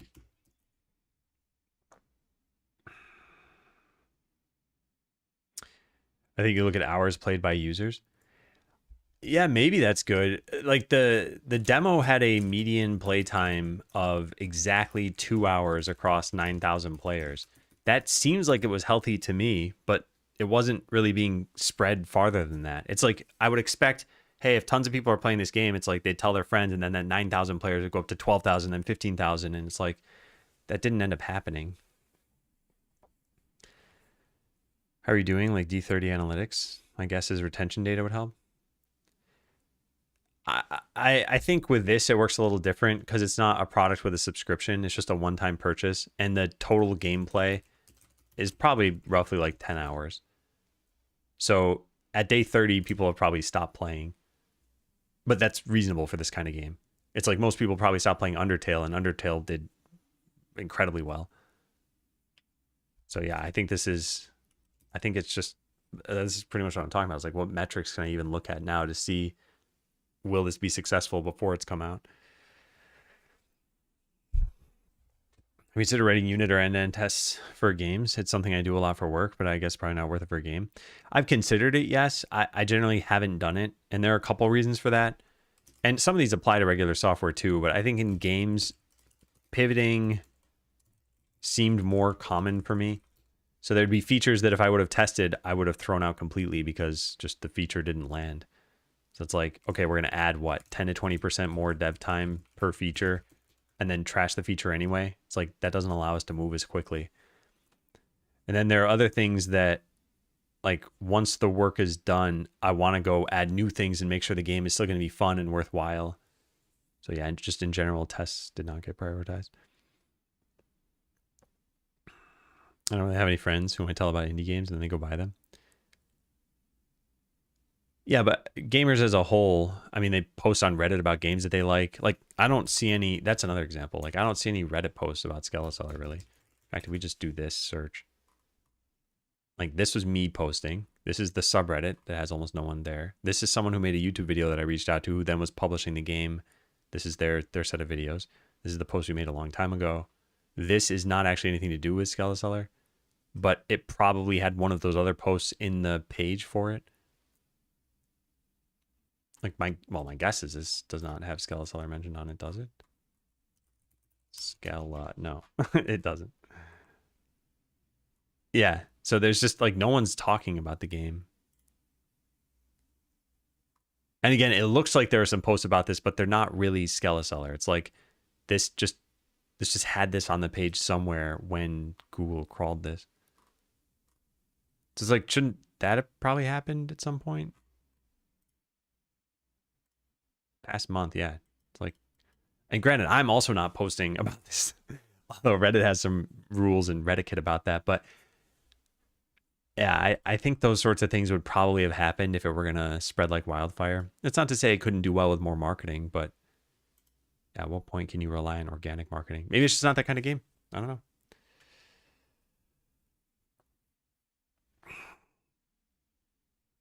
It's more hours rather than how many people come back to pick it up. Good point. It's not even technically hours. It's like, from the business perspective, all we care about is there a sale with no refund at the end? So if you play for 0 minutes or you play for 10,000 minutes, doesn't really make a difference from that perspective. But yeah, ideally they play and have fun. And Go Deek, thanks for the resub. Happy 1 month shy of 5 years. I think in some cases, people who get really invested in the game is more indicative of niche interest games. Yeah. Yeah, so I got to spend some more time on marketing stuff for sure. Means your player base is cultured.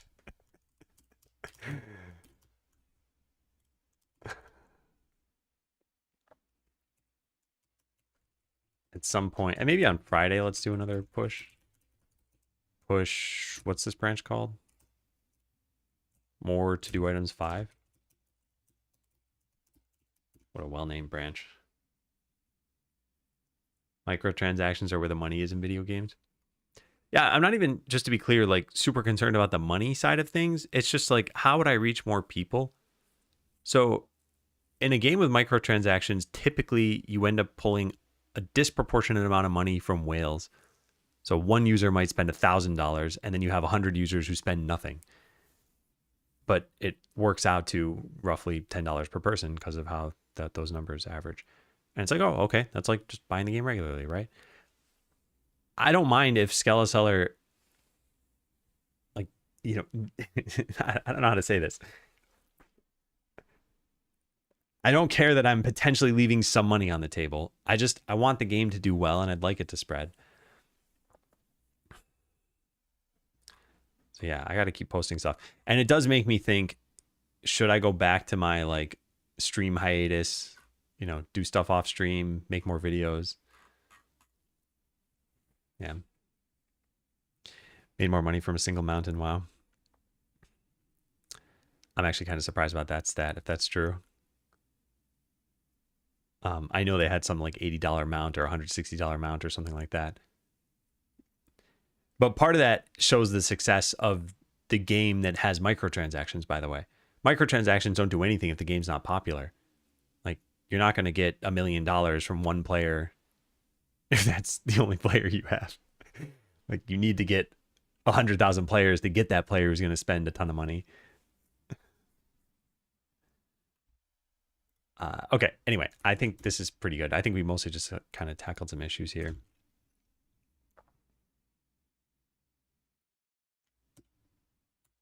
Man, why does this lag so much? There we go.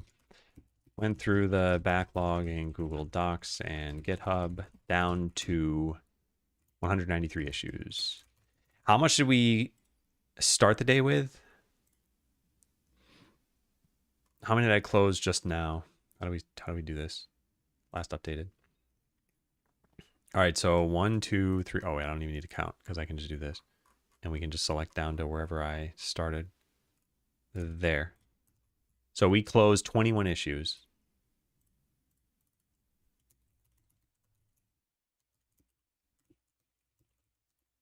Down to 193 issues total. Actually, technically we did 22 because one of them is going to be closed by a commit that I haven't actually pushed yet. But I don't really care. I'm going to write that down. You need more than 10 hours of gameplay, so they're invested enough to buy cosmetics. I'm not trying to add microtransactions, just to be clear. Like, I don't see that as a failing of Skeleseller. Like I said, those are ways in which I'm fine if there's sort of money left on the table. It's not a goal of how do we maximize the money. It's a goal of how do we maximize the sales of the game. 50 games a day posted. Most of it gets buried almost instantly. Just for the lulls in its experience. Yeah, I think we'll eventually be boosted on. Man, I hate this. Like every once in a while I do a search like this because I just don't want it in my history or I don't want the cookies that I have. So I'm trying to do this in a not logged in view and Bing's like, are you a human? So yeah, there's some way if we go to categories and then where do we find this?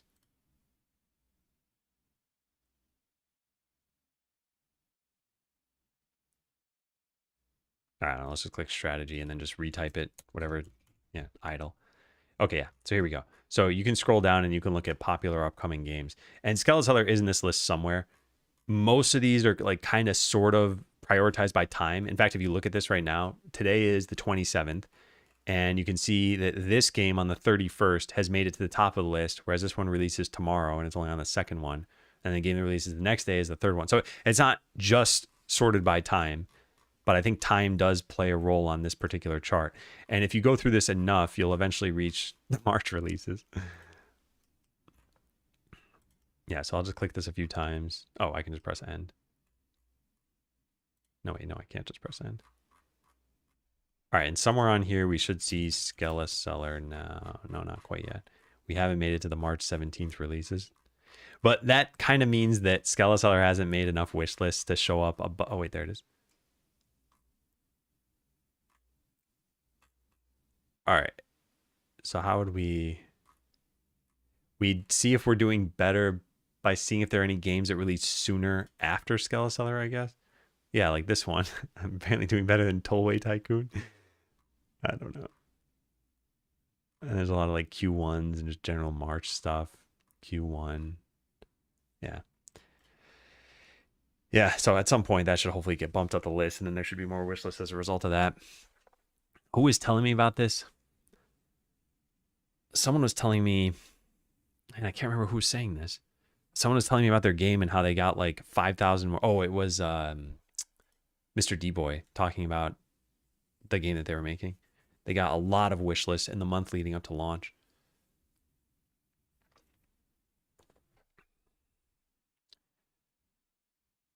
Yeah. At least in the same week as Desktop Fishing Cat, bold move. I'm only boosting their sales by searching for it. Here's a cute, chubby black cat. All it wants to do is quietly go fishing right in the corner of your desktop. It is a cute cat.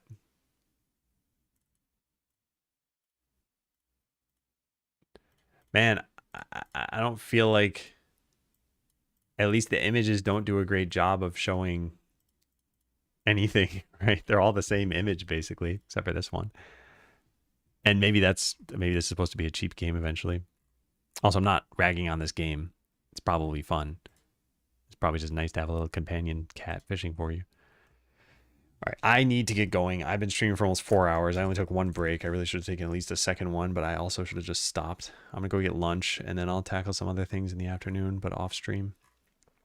I'll say the same thing I did yesterday, which is that I'll probably be online tomorrow, but at some point I need to start recording way more videos. So let's leave you with Covino. I'm actually not going to drop in. So if he asks how did the stream go, please somebody tell him that I am too hungry to have started watching. Hey, Raven, welcome in. And you're welcome. Okay, thank you all for being here. Maybe see you tomorrow. Have a good rest of your day. See ya.